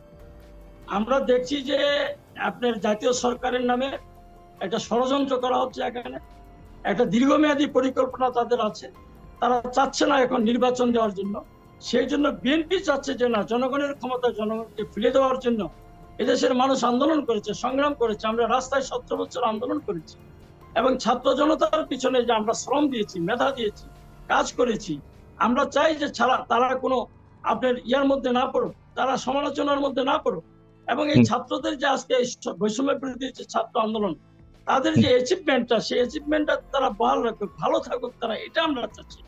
কিন্তু তাদের অ্যাচিভমেন্ট তারাই ম্লান করে দিচ্ছে, তারা বিভিন্ন রকমের ষড়যন্ত্রের জালে আটকা পড়ে যাচ্ছে। এবং যখনই যেদিনই আপনার ওই সমন্বয়কারীরা এই সরকারের অন্তর্বর্তীকালীন সরকারের একটা অংশ হয়ে গেল, তখনই কিন্তু তাদের যে অবস্থাটা, দেশবাসী কিন্তু তখন তাদের আন্দোলনটাকে আস্তে আস্তে বুঝতে আরম্ভ করলো যে। দর্শক শ্রোতা, আপনারা তো বক্তব্যগুলো শুনতে পারতেছেন, সমন্বয়কদের নামে কি তথ্যগুলো বেরিয়ে আসতেছে। তবে ভিডিওটা শেষ পর্যন্ত দেখলে আরও অনেক তথ্য রহস্য দেখা যাবে যে এই সমন্বয়করা বাংলাদেশকে নিয়ে কি পরিকল্পনা করতেছে, কেন তারা সমন্বয়ক হয়েছে, আর কোটি কোটি টাকা কিভাবে তারা লেনদেন করতেছে। এই সমন্বয়করা কোটা আন্দোলনের সময় যে পালিয়ে গিয়েছিল, তারা আবার কিভাবে ফিরে আসলো, চলুন সকল বিস্তারিত জেনে নেই। ভিডিওটা শেষ পর্যন্ত দেখে। ভিডিওটি লং হলেও ভিডিওটা কিন্তু অনেক গুরুত্বপূর্ণ একটি ভিডিও, তাহলে চলুন আগে ভিডিওটা শেষ পর্যন্ত দেখি। কমিটি 3 জন সমন্বয়কারী আছে, তারা পদত্যাগ করুক, পদত্যাগ করে এসে তারা আমাদের মতো রাজপথে এরকম আমাদের মতো আন্দোলন করুক, সংগ্রাম করুক। তারা তো আন্দোলন করেছে মাত্র জুলাই বিপ্লব, একটা নির্দিষ্ট সময়ে আন্দোলন করেছে। আর আমরা তো আন্দোলন করেছি 17 বছর রাজপথের আন্দোলন। আমরা আন্দোলন করে রাজপথকে আমরা বিক্ষুব্ধ করে রেখেছিলাম। মানুষকে আমরা এই সরকারের বিরুদ্ধে যে অবস্থান, দেশবাসী ফুঁসে উঠেছিল এই সরকারের বিরুদ্ধে, সেই অবস্থানগুলি তো আমরা তৈরি করেছি। নতুবা এই একদিনে, 1 মাসে, 1.5 মাসে কি আপনার একটা বিপ্লব হয়? এটা কি সম্ভব? বাংলাদেশের মতো জায়গায়, যেখানে হাসিনার মতো এখন একটা ফ্যাসিস্ট সরকার, যাকে সমস্ত বাহিনী, সমস্ত উইংস গুলি রাষ্ট্রের তাকে সহযোগিতা করছিল, সেই হাসিনাকে কি তাড়ানো এতটাই সম্ভব ছিল? এখন আমরা যেটা চাচ্ছিলাম সেটা থেকে তারা সরে যাচ্ছে। তাদের পিছনে যে আমরা কাজ করেছি সেটা থেকে তারা সরে যাচ্ছে। তারা কাদের ইন্ধনে করছেন আমরা তা জানি না। এখন আমরা আওয়ামী লীগের চাবো কেন? আমরা আওয়ামী লীগের বিচার অবশ্যই চাই। সেই বিচারটা একটা নির্বাচিত সংস্কারের মাধ্যমে হবে। আওয়ামী লীগ সবচেয়ে নির্যাতন করেছে কাদেরকে? এবং এই আন্দোলনে সবচেয়ে বেশি মানুষ শহীদ হয়েছে কাদের? বিএনপি। এবং আমরা আওয়ামী লীগকে কোনো ছাড় দিতে রাজি নই। আমরা আওয়ামী লীগের বিচার অবশ্যই করি। সেটা একটা নির্বাচনে বিচারের যে প্রক্রিয়া আছে সেই প্রক্রিয়ার মাধ্যমে যাব। আমরা কি আওয়ামী লীগ, মানুষ যদি আওয়ামী লীগকে এদেশের মানুষ সব খারাপ ভেবেছে যে তারা গণতন্ত্রকে হত্যা করেছে, মানুষকে খুন করেছে, মানুষকে খুন করেছে, এখন আমরাও কি ওই এইরকমই করবো না? আমরা কি আওয়ামী লীগ, শহীদ প্রেসিডেন্ট জিয়া রহমানের বিএনপি আওয়ামী লীগকে অনুসরণ করে না? আওয়ামী লীগের মতো তারা কাজ করতে পারে না। তারা এদেশের জনগণের দল। সেটাই আমরা চাচ্ছি যে আপনার একটা নির্বাচন যে কিভাবে বানচাল করা যায়, কিভাবে নতুন পার্টি 111-এর কিংস পার্টি যেমন সফল হয়নি, এখন যারা নাগরিক অধিকার পরিষদই করুক, নাগরিক পরিষদই করুক, নাগরিক কমিটি করুক, যারা করেছে, আপনি একটা প্রশ্ন করেছেন এবং তারা আমরা ফেসবুকেও দেখেছি। রাজনীতি তো সোজা না, যারে তারে দিয়ে রাজনীতি করে না। যে ছেলেটা আপনার ফেসবুকে এসে বলছেন যে জিয়াবাদ এবং মুজিববাদকে তারা দুটোটাকে বাতিল করবে, ওই ছেলে কিসের রাজনীতি? হ্যাঁ, সে মানে একটা রাজনৈতিক দলের একটা মাঠ পর্যায়ের কর্মী হওয়ার যোগ্যতা তার নাই, কিন্তু ফেসবুকের আদলে তারা এখানে আসছে স্টেটমেন্ট দিয়ে একটা হিরো হয়ে যেতে চায়। এত সহজ না। এখন করুক না আন্দোলন, 5,000 লোক নিয়ে তারা রাজপথে আসুক না। দেখি বিএনপির বলতে হবে না, এদেশের গ্রাম ও গঞ্জ থেকে সব জায়গায়, আমার নিজস্ব উপজেলায় যদি আমি ধরি, সেখানে কই বৈষম্য বিরোধী ছাত্র আন্দোলন কে করেছে? সেটা আমরা করেছি, বিএনপি করেছে। আজকে এখানে জানতো, আপনি মাইক দিয়ে খুঁজে দেখেন তো এখানে কোনো আপনি ছাত্রদেরকে পান কিনা। এখন এত তো সোজা না বিষয়। যত সহজে আপনার ফেসবুক মাধ্যমে জনপ্রিয়তা অর্জন করা, এই জনপ্রিয়তা এখন থাকবে না। সামনে আপনি খুবই কঠিন সুতরাং আমি তাদেরকে বলি যে রাজনীতি করতে হলে সরকার থেকে নেমে এসে রাজনীতি করুন। আপনার সচিবরা আপনাদেরকে নিয়ে যায়, এক একজন সচিব এক একটা জেলায় যায়, 2 জন করে আপনাদেরকে নিয়ে যায়, টিএনওরা আপনাদেরকে নিয়ে মিটিং করে, ওসিরা আপনাদেরকে নিয়ে মিটিং। এগুলি কি পেয়েছেন আপনারা? আপনাদেরকে এগুলি কি জনগণ মেনে নিবে? সেই জন্য কিন্তু আমি আরেকটা টক শোতে বলেছিলাম যে শেখ মুজিবের এক সময় গগনচুম্বী এক জনপ্রিয়তা ছিল, শেষ পর্যন্ত 75-এ যে কি পরিণত হয়েছিল দেশবাসী জানে। সুতরাং আপনারা যদি একইভাবে দেশবাসীকে নিয়ে খেলতে চান, আপনাদের লোক জন নাই, ওই আপনার বৈষম্য বিরোধী ছাত্র আন্দোলন বিএনপি যদি না করতো, এবং আপনাদের পিছনে জামাত ইসলাম, গণ অধিকার পরিষদ থেকে আরম্ভ করে আমাদের মান্না ভাইয়ের দল, সবগুলি রাজনৈতিক, আওয়ামী লীগ বাদে এবং তার দোসরদের বাদে সবাই আমরা রাস্তায় ছিলাম, সেই জন্য আপনারা সফল হয়েছেন। এখন আপনারা যদি নিজেদেরকে মনে করেন আপনারাই সব, অন্য আমরা কিছু না, তাহলে আপনারা অকৃতজ্ঞ হয়। এবং আপনাদের অকৃতজ্ঞতার জন্য আপনাদেরকে জবাবদিহিতা করতে হবে জাতির কাছে। সুতরাং রাজনীতি এত সহজ বিষয়, এটাকে ধারণ করতে হবে, লালন করতে হবে, যেটা আমরা করে আসছি। কিন্তু সেই প্রত্যাশা পূরণে সব দলগুলো কি আমরা ওই দিকে যাচ্ছি কিনা, ওই পথে যাচ্ছি কিনা? জনাব ব্যারিস্টার ওমর ফারুক, আপনি একটু বলবেন দয়া করে। ব্যারিস্টার ওমর ফারুক। জি, ধন্যবাদ আপনাকে। যারা শুনছেন, যারা দেখছেন দেশ বিদেশের, আমি জনাব সেলিম ভূঁইয়ার একটি কথা দিয়ে শুরু করি। ভালো বলেছেন যে ডিসি সাহেবরা কেন মিটিং করবে, এসপি সাহেব, ওসি সাহেবরা কেন মিটিং করবে। It's wonderful. এটা হওয়া উচিত না। আমি আপনার সাথে বলেছি কিনা জানি না, স্কুল, কলেজ, মসজিদ, মাদ্রাসা, মন্দিরের কমিটিগুলোতে যেভাবে রাজনৈতিক দলগুলা সভাপতি হওয়ার জন্য মরিয়া, সেক্রেটারি হওয়ার জন্য মরিয়া, এখন ওনাদের রিকমেন্ডেশন ছাড়া বোর্ডের চেয়ারম্যানও নাকি এটা অনুমোদন করে না, বিশ্ববিদ্যালয়ের চ্যান্সেলর অনুমোদন করে না। এটির মতো দুঃখজনক। আগে আমি এটা নিয়ে একবার বাটপার একটা কবিতা আমি পোস্ট করছি, আমাকে এনএসআই এবং ডিজিএফআই কল করে বলছে যে আমরা আপনাকে নোটিশে নিলাম, যে বাটপার বাটপার, চারিদিকে সব চোর বাটপার, স্কুল কমিটিতে, মসজিদ কমিটিতে সব বাটপার। তো আজকে সেলিম ভূঁইয়াদের এই যে অভিযোগ, এই অভিযোগ আমারও। এই যে আজকে যে রিকমেন্ডেশন উনি হয়তো করে নাই, আমি জানি না উনি ওনার এলাকায় করেছেন কিনা, স্কুল কমিটি, মসজিদ, মন্দির, মাদ্রাসায় সভাপতি হিসেবে ওনার দলের কয়েকজনের করেছে। যদি না করে থাকে ওয়ান্ডারফুল, ওয়েল ডান। করে থাকলেও ওয়ান্ডারফুল, কারণ আমরা সাধারণ জনগণ তো ওয়ান্ডারফুলের ভিতর আছি। আর এই সেকেন্ড আমি রাকিব কে দেখে আমার ভালো লাগছে দুইটা কারণে। যে অভিযোগ এসছে যে সমন্বয়ক যারা ছিল, যারা বৈষম্য বিরোধী আন্দোলনে ফ্রন্ট লাইনে ছিল, রাকিব নিশ্চয়ই ওয়ান অফ দেম। তার পিছনের যে চিত্রটা আমি দেখি, সেই চিত্রটা হচ্ছে প্রপার পলিটিশিয়ানের চিত্র, অর্থাৎ হাড্ডিসার পলিটিশিয়ান, অর্থাৎ পুষ্টিহীন পলিটিশিয়ান। সে জনগণের কথা ভাববে, মানুষের কথা ভাববে। রাকিবের যেই ব্যাকগ্রাউন্ডটা আমি দেখলাম, যে চিত্রটা দেখলাম, তাতে আমি আশ্বস্ত হলাম যে এরকম যদি রাকিবরা থাকে তাহলে ওরা ভ্যানগার্ড থাকবে, পাহারাদার থাকবে, ওই চোরদের কাছ থেকে, বাটপারদের কাছ থেকে, গুন্ডাদের কাছ থেকে, পলিটিক্যাল ওই যে মাস্তানদের কাছ থেকে। ও যারা শুধু টেন্ডার বাণিজ্য করবে, তাদের কোনো প্রফেশন নাই। আজকে সবচেয়ে বড় ক্রাইসিস বাংলাদেশে, যে পলিটিশিয়ান আমরা সামনে দেখি তাদের কোনো প্রফেশন নাই। ইফ ইউ আস্ক যদি 80% ভাই আপনি করেন কি, বলে যে কিছু করি না, শুধু রাজনীতি করি। চলো, how you maintain your family, বলে যে চলে যায়। এই বন্দোবস্তে 15 বছর থেকে আমরা হাজার হাজার কোটি টাকা আনু তনু, ওই গোবিবাগের হাজার কোটি টাকা তাদের সিন্ধুকে পায়, গোপালগঞ্জের দুইটার কাছে 2000 কোটি টাকা পায়। অর্থাৎ এই জিনিসগুলো আমরা 15 বছর দেখেছি। অর্থাৎ কোনো কর্ম নাই, 1000 কোটি টাকার মালিক।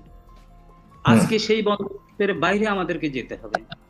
আজকে পয়েন্ট আকারে যদি বলি, আজকে সেলিম ভূঁইয়া সাহেব বলছেন এদের বিচার করার ক্ষমতা নাই এই সরকারের, তাহলে কার আছে?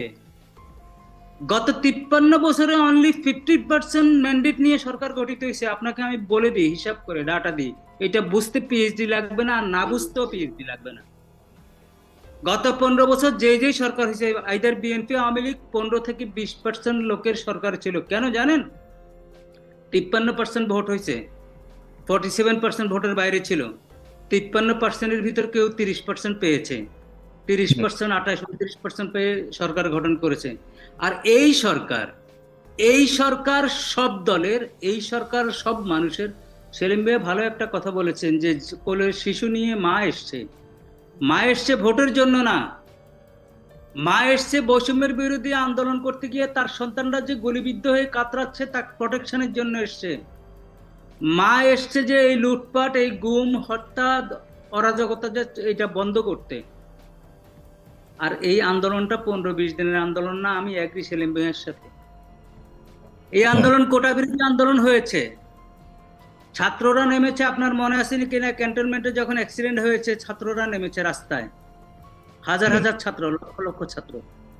এই আন্দোলন অনেকগুলার কারণে হয়েছে, আমি কাউকে ছোট করব না। এই আন্দোলনে আমরাও তো সম্পৃক্ত ছিলাম। এখন আমি যদি প্রশ্ন করি যে রাকিব তো জানে না, তার 6 সমন্বয়কের জন্য আমি 3 সপ্তাহ হাইকোর্টে যে ফাইট করছি, আমি ব্যারিস্টার সারা হোসেন, অনিকার হক, জ্যোতিমা বড়ুয়া, মঞ্জুলার মতি, নাইনুন নাহার, আমরা ফাইট করেছি, কিন্তু আমরা করেছি। এখন সবকিছু যে জানতে হবে না জানতে হবে, আমরা কেন করেছি? আমি সেদিন তো সমন্বয়ককে বাঁচাতে যাইনি শুধু ভোটের জন্য।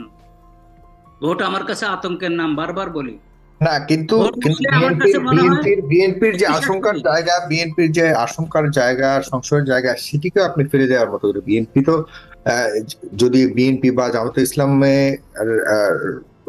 যদি নেতাকর্মীরা মাঠে না থাকতো, তাহলে তো এই আন্দোলন কখনোই ফলপ্রসূ হতো না বা এটা সমাধান আসতো। এটা 100%, এটা তারাও স্বীকার করে, সবাই মিলেই করেছে। এখন বিএনপি বা অন্য দলকে মাইনাস করবার, মাইনাস বলুন বা তাদেরকে একরকম কোণঠাসা করে এখন এই সমন্বয়কদেরকে রাজনৈতিকভাবে উত্থানের যে জায়গাটা, সেটিকেই একটা নতুন করে সংশয় জায়গা তৈরি করেছে।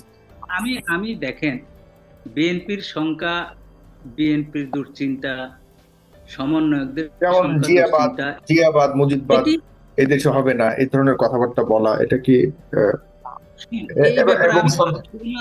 এই ব্যাপারে আমার অনেক অবজারভেশন আছে ভাই। এই ব্যাপারে আমি কমেন্ট করব না। যিনি কোন অবস্থায় কোন প্রেক্ষিতে বলেছেন উনি কমেন্ট করবেন। তবে আমি একটা জিনিস বলতে চাই, সেটি হচ্ছে বিএনপি, জামাত, যে রাজনৈতিক দলগুলো আছে, এই সরকার সবার। আমি একটি কথা বলি, ডক্টর ইউনূসের মতো এরকম একজন লোক 53 ইয়ার্সে আপনি পান নাই, ভবিষ্যতে 100 বছরে পাবেন কিনা আমি জানি না। এটা আমার অভিমত। এটা সেলিম ভুঁইয়ারা হয়তো বিরোধিতা করতে পারে, বাকি আলোচকরা বিরোধিতা করছে, দে হ্যাভ অল রাইট, যে আমার এটা ফেলে দেওয়ার রাইট আছে। কিন্তু আমার ওপিনিয়ন কি, আজকে আমি মনে করি সব রাজনৈতিক দল ওনাকে নাম্বার 1 রেখে, মাথার উপর রেখে বলবে, আপনি আমাদের কাছে কি সহযোগিতা চান, কোথায় আপনার দরকার, কোন লুপহোলটা আমরা পূরণ করব। আমি গত শোতে বলেছি, আচ্ছা আজকে যে চাঁদাবাজির কথা আসতেছে বারবার, হাটে ঘাটে মাঠে গুদামে চাঁদাবাজি হচ্ছে, তো এটা তো সত্য, এটা অসত্যের কিছু না। এই সত্য হওয়ার কারণে তো বিএনপির 300 জন বহিষ্কার হয়েছে তো, শোকজ আন্ডার শোকজে আছে 500 জন আছে তো। এখন বিএনপি সেন্ট্রালি কোনো ঘোষণা দিয়ে বলছে যে আমার প্রত্যেক উপজেলায় যেই নেতা থাকবে, যদি ওখানে চাঁদাবাজি হয় উনি দায়ী থাকবে, চাঁদাবাজির সংবাদ হইলে ওনাকে শোকজ, ওনাকে বহিষ্কার, এই ধরনের কর্মসূচি এসছে? আমি শুনিনি। উচিত হবে কি, উচিত হবে এই সরকার মানে কি, বিএনপি তো ডিফেক্ট গভর্নমেন্ট, জামাত তো ডিফেক্ট গভর্নমেন্ট, তো যদি কোনো বদনাম আসে তাহলে তাদের উপর আসবে না?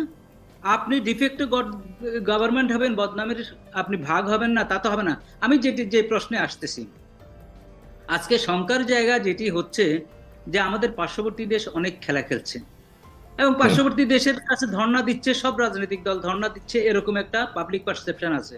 সবাই গিয়েছে নানাবিধ কারণে, নানা সময়ে, না বৈঠক হয়েছে, এটা হয়েছে, সেটা হয়েছে, সবকিছু হয়েছে।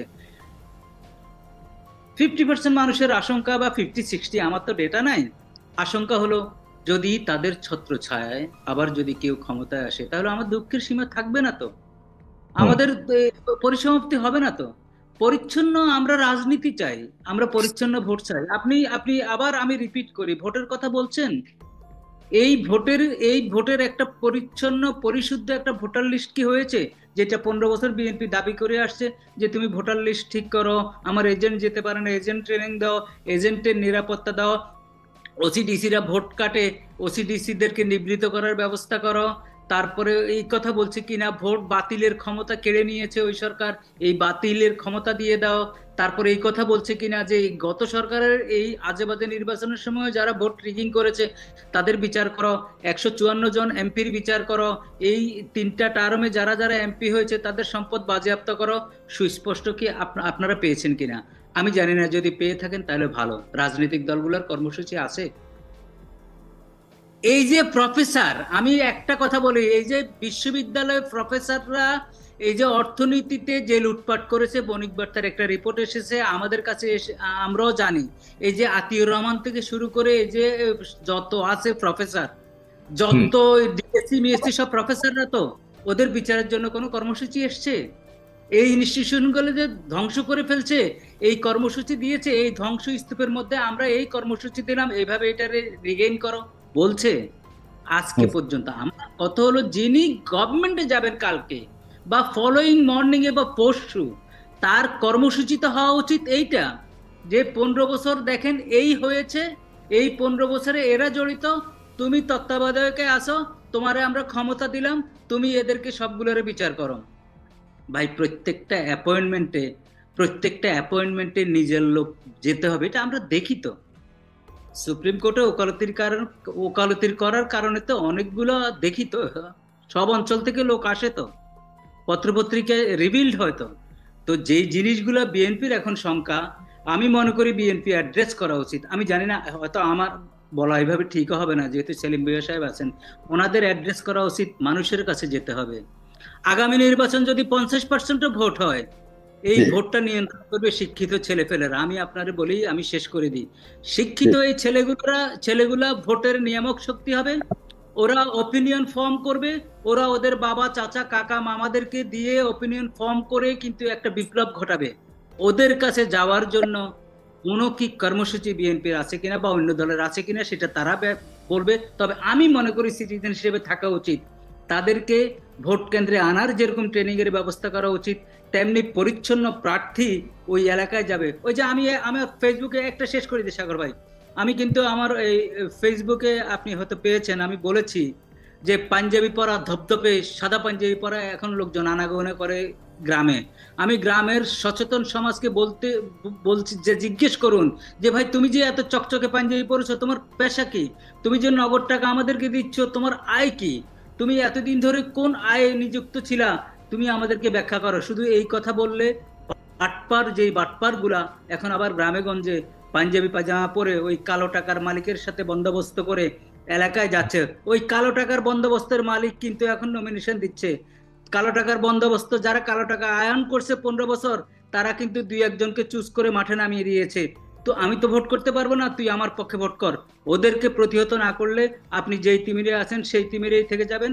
এই শহীদ, এই বিপ্লব, এই রক্ত সবই বৃথা যাবে এবং তাদের দীর্ঘ নিঃশ্বাস প্রলম্বিত হবে আমি মনে করি। জি, প্রিয় দর্শক, আপনারা একমত কিনা আপনাদের মতামত জানাবেন। জনাব একেএম পাটোয়ারি, আপনার কাছ থেকে শুনতে চাই। এখন দেখেন সমন্বয়করা আর বিএনপি এক মুখোমুখি অবস্থানে রয়েছে। এতক্ষণ শুনলেন, আপনার বক্তব্য এই পর্যায়ে। ধন্যবাদ সহ আলোচক, ধন্যবাদ দর্শক শ্রোতা। দেখেন, আমার দুর্ভাগ্যজনক হলে আমরা আজকে এত বছর পরে আমরা কোনো একটা ইস্যুতে আমরা একমত হইতে পারছি না। হ্যাঁ, এইটা আমাদের জাতির সবচেয়ে বড় ব্যর্থতা হলো আমরা কোনো কিছুতে আমরা একমত হই না, আমরা একটা কথা তুলব। আমাদের সমস্যা ছিল কি, ছাত্রদের আন্দোলন করছে কিসের জন্য? তারা কি ভোটের জন্য আন্দোলন করছে, না ক্ষমতা যাওয়ার জন্য, অথবা নতুন পার্টি করার জন্য কি আন্দোলন করছে? 11 জন লোকে খেলে, একজনে গোল দেয়, তাহলে কি বাকি 10 জনের কৃতিত্ব কি আপনি অস্বীকার করবেন? এখানে যখন একটা সাবকেশন তৈরি হয়েছে, সব লোক চাইছে যে এই সরকারের পতন হোক, সবাই নীরবে নিবৃতে কাজ করছে। যদি খালি আর্মি ইয়াং অফিসাররা যদি 2টা ট্যাঙ্ক নিয়ে ঘুরে আসতো, এই ছাত্র আন্দোলনগুলো কোথায় যেত? তারা কিন্তু কমান্ড লেভেলের কমান্ড মানে না, তারা জনতার সাথে আসছে। আর ইনারা যে আসছে, ওনারা তো চাকরি পাচ্ছেন না, কোঠার জন্য ওনারা আন্দোলন করছে, ভোটের জন্য আসে না, জনগণের অধিকারের জন্য আসেন না। ওনারা তো নিজেদের অধিকার প্রতিষ্ঠা করার জন্য আসছে, যে তারা বঞ্চিত হচ্ছে, তারা চাকরি পাচ্ছে না। তো সেইখান থেকে আসার পরে অন্যরা সহযোগিতা করার পরে একটা হয়েছে, আমরা একটু বিতর্কের মধ্যে না যাই। এখন এর সলিউশনটা কি? ওনাদের যারা চাকরি পাচ্ছে না, ওদের এখন স্বপ্ন দেখছে তারা গভর্নমেন্ট সরকার হওয়ার জন্য। আমরা যারা সরকারে গেছে, ছাত্র প্রতিনিধি যারা গেছে, কিসের উপরে বেসিস করে এই 2 জন ছাত্রকে নেওয়া হয়েছে? এনারা তো হারুনের পেদানি খাইয়া তো ওনারা তো সারেন্ডারে করছে, আমরা নিজেদের দেখছি যে বলছে আমরা এই আন্দোলনের সাথে নাই। তারপরে যার চোখ হারাইছে সে কিন্তু এখানে তো বৈষম্য তো এখানে তৈরি হয়েছে। ওখানে কি আপনার যার হাত গেছে, পা গেছে, অন্ধ হয়েছে, যে মারা গেছে, তার কোনো আত্মীয়-স্বজন কি আপনি অ্যাডভাইজার নেওয়া হয়েছে? নেওয়া তো হয় না। যেখানে তাজউদ্দিন সাহেব যে মন্ত্রণালয় স্থানীয় সরকার মন্ত্রী ছিলেন, শেখ মুজিব ছিলেন, সালাম তালুকদার ছিলেন, জিল্লুর রহমান ছিলেন, এরকম লোকের জায়গায় একজন ছাত্রকে একটা পত্রিকা যে নবুয়তি 40 বছর আগে কিন্তু নবুয়তি পায় নাই। কারণ সসটা কি আমাদের চেয়ে কম বোঝে? তাকে ম্যাচিউর করছে, সিজন করছে, তারপরে তারা নবুয়ত্ব দিচ্ছে। এখন ছাত্র আন্দোলনে যে আসম আব্দুর, আমরা নিজে একজন মুক্তিযোদ্ধা, আসম আব্দুর, নুরুল আলম সিদ্দিকী, শাহজাহান সিরাজ, আমরা তো দেশ স্বাধীন করলাম, তো আমরা তো ক্ষমতা চাই নাই। এখন এদের মধ্যে এত লোভ ঢুকে গেছে কি জন্য? এদের তো বাবা, এদের তো অনেক জার্নি করতে হবে, জীবনকে প্রতিষ্ঠিত করো, এটা একটা টাইম বিং। এই যে একটা নির্দিষ্ট টাইমের মধ্যে আমি মন্ত্রী হইলাম বা সরকারে গেল, এটা 5 বছরের জন্য হলেন, তারপরে তারা কি তো হবে? বলছেন তারা আপনারা তাদেরকে বাচ্চা বলছেন, এই বাচ্চারা তো দেশকে তো একটা নতুন মাত্রা দিয়েছে। এই নতুন তারা সংযোজন, তাদের যখন আন্দোলন করে, তারা যখন আন্দোলন করে রাজপথে, তখন তো আপনারা বলেন নাই যে বাচ্চারা কেন আন্দোলন করবে, তারা ঘরে ফিরে যায়। না, আপনি সেটা তো, আপনি তো কাজের বুয়ারও তো আন্দোলন করছে, শ্রমিকেরা করছে, গার্মেন্টস কর্মীরা করছে, এটা কি আমরা বলছিলাম? এটা সবাই যখন সাবকাশন, এরা যেন অত্যাচার করতেছে, রাষ্ট্রটা একটা সাবঅর্ডিনেট কান্ট্রি করে ফেলতেছে আওয়ামী লীগ, তখন মানুষের কে নেতৃত্ব দিচ্ছে, কে নেতৃত্ব দেয় না, এটা কিন্তু করা হয় না। এটা একটা অপশনাল। আপনার মেইন সাবজেক্ট কারা ছিল এত 15 বছর ধরে? অন্য বড় বড় দলগুলিকে ঘাস কাটছিল তারা, তাদের কি গুম হয় নাই? তারা কি মামলা ফেস করে নাই? তো এখন যদি আপনি পরিসংখ্যান দেন তো দেখেন তো, ছাত্রদের মধ্যে কজন মরছে, রাজনীতিবিদের সাধারণ লোক কজন মরছে, পরিসংখ্যান বাইর করেন না।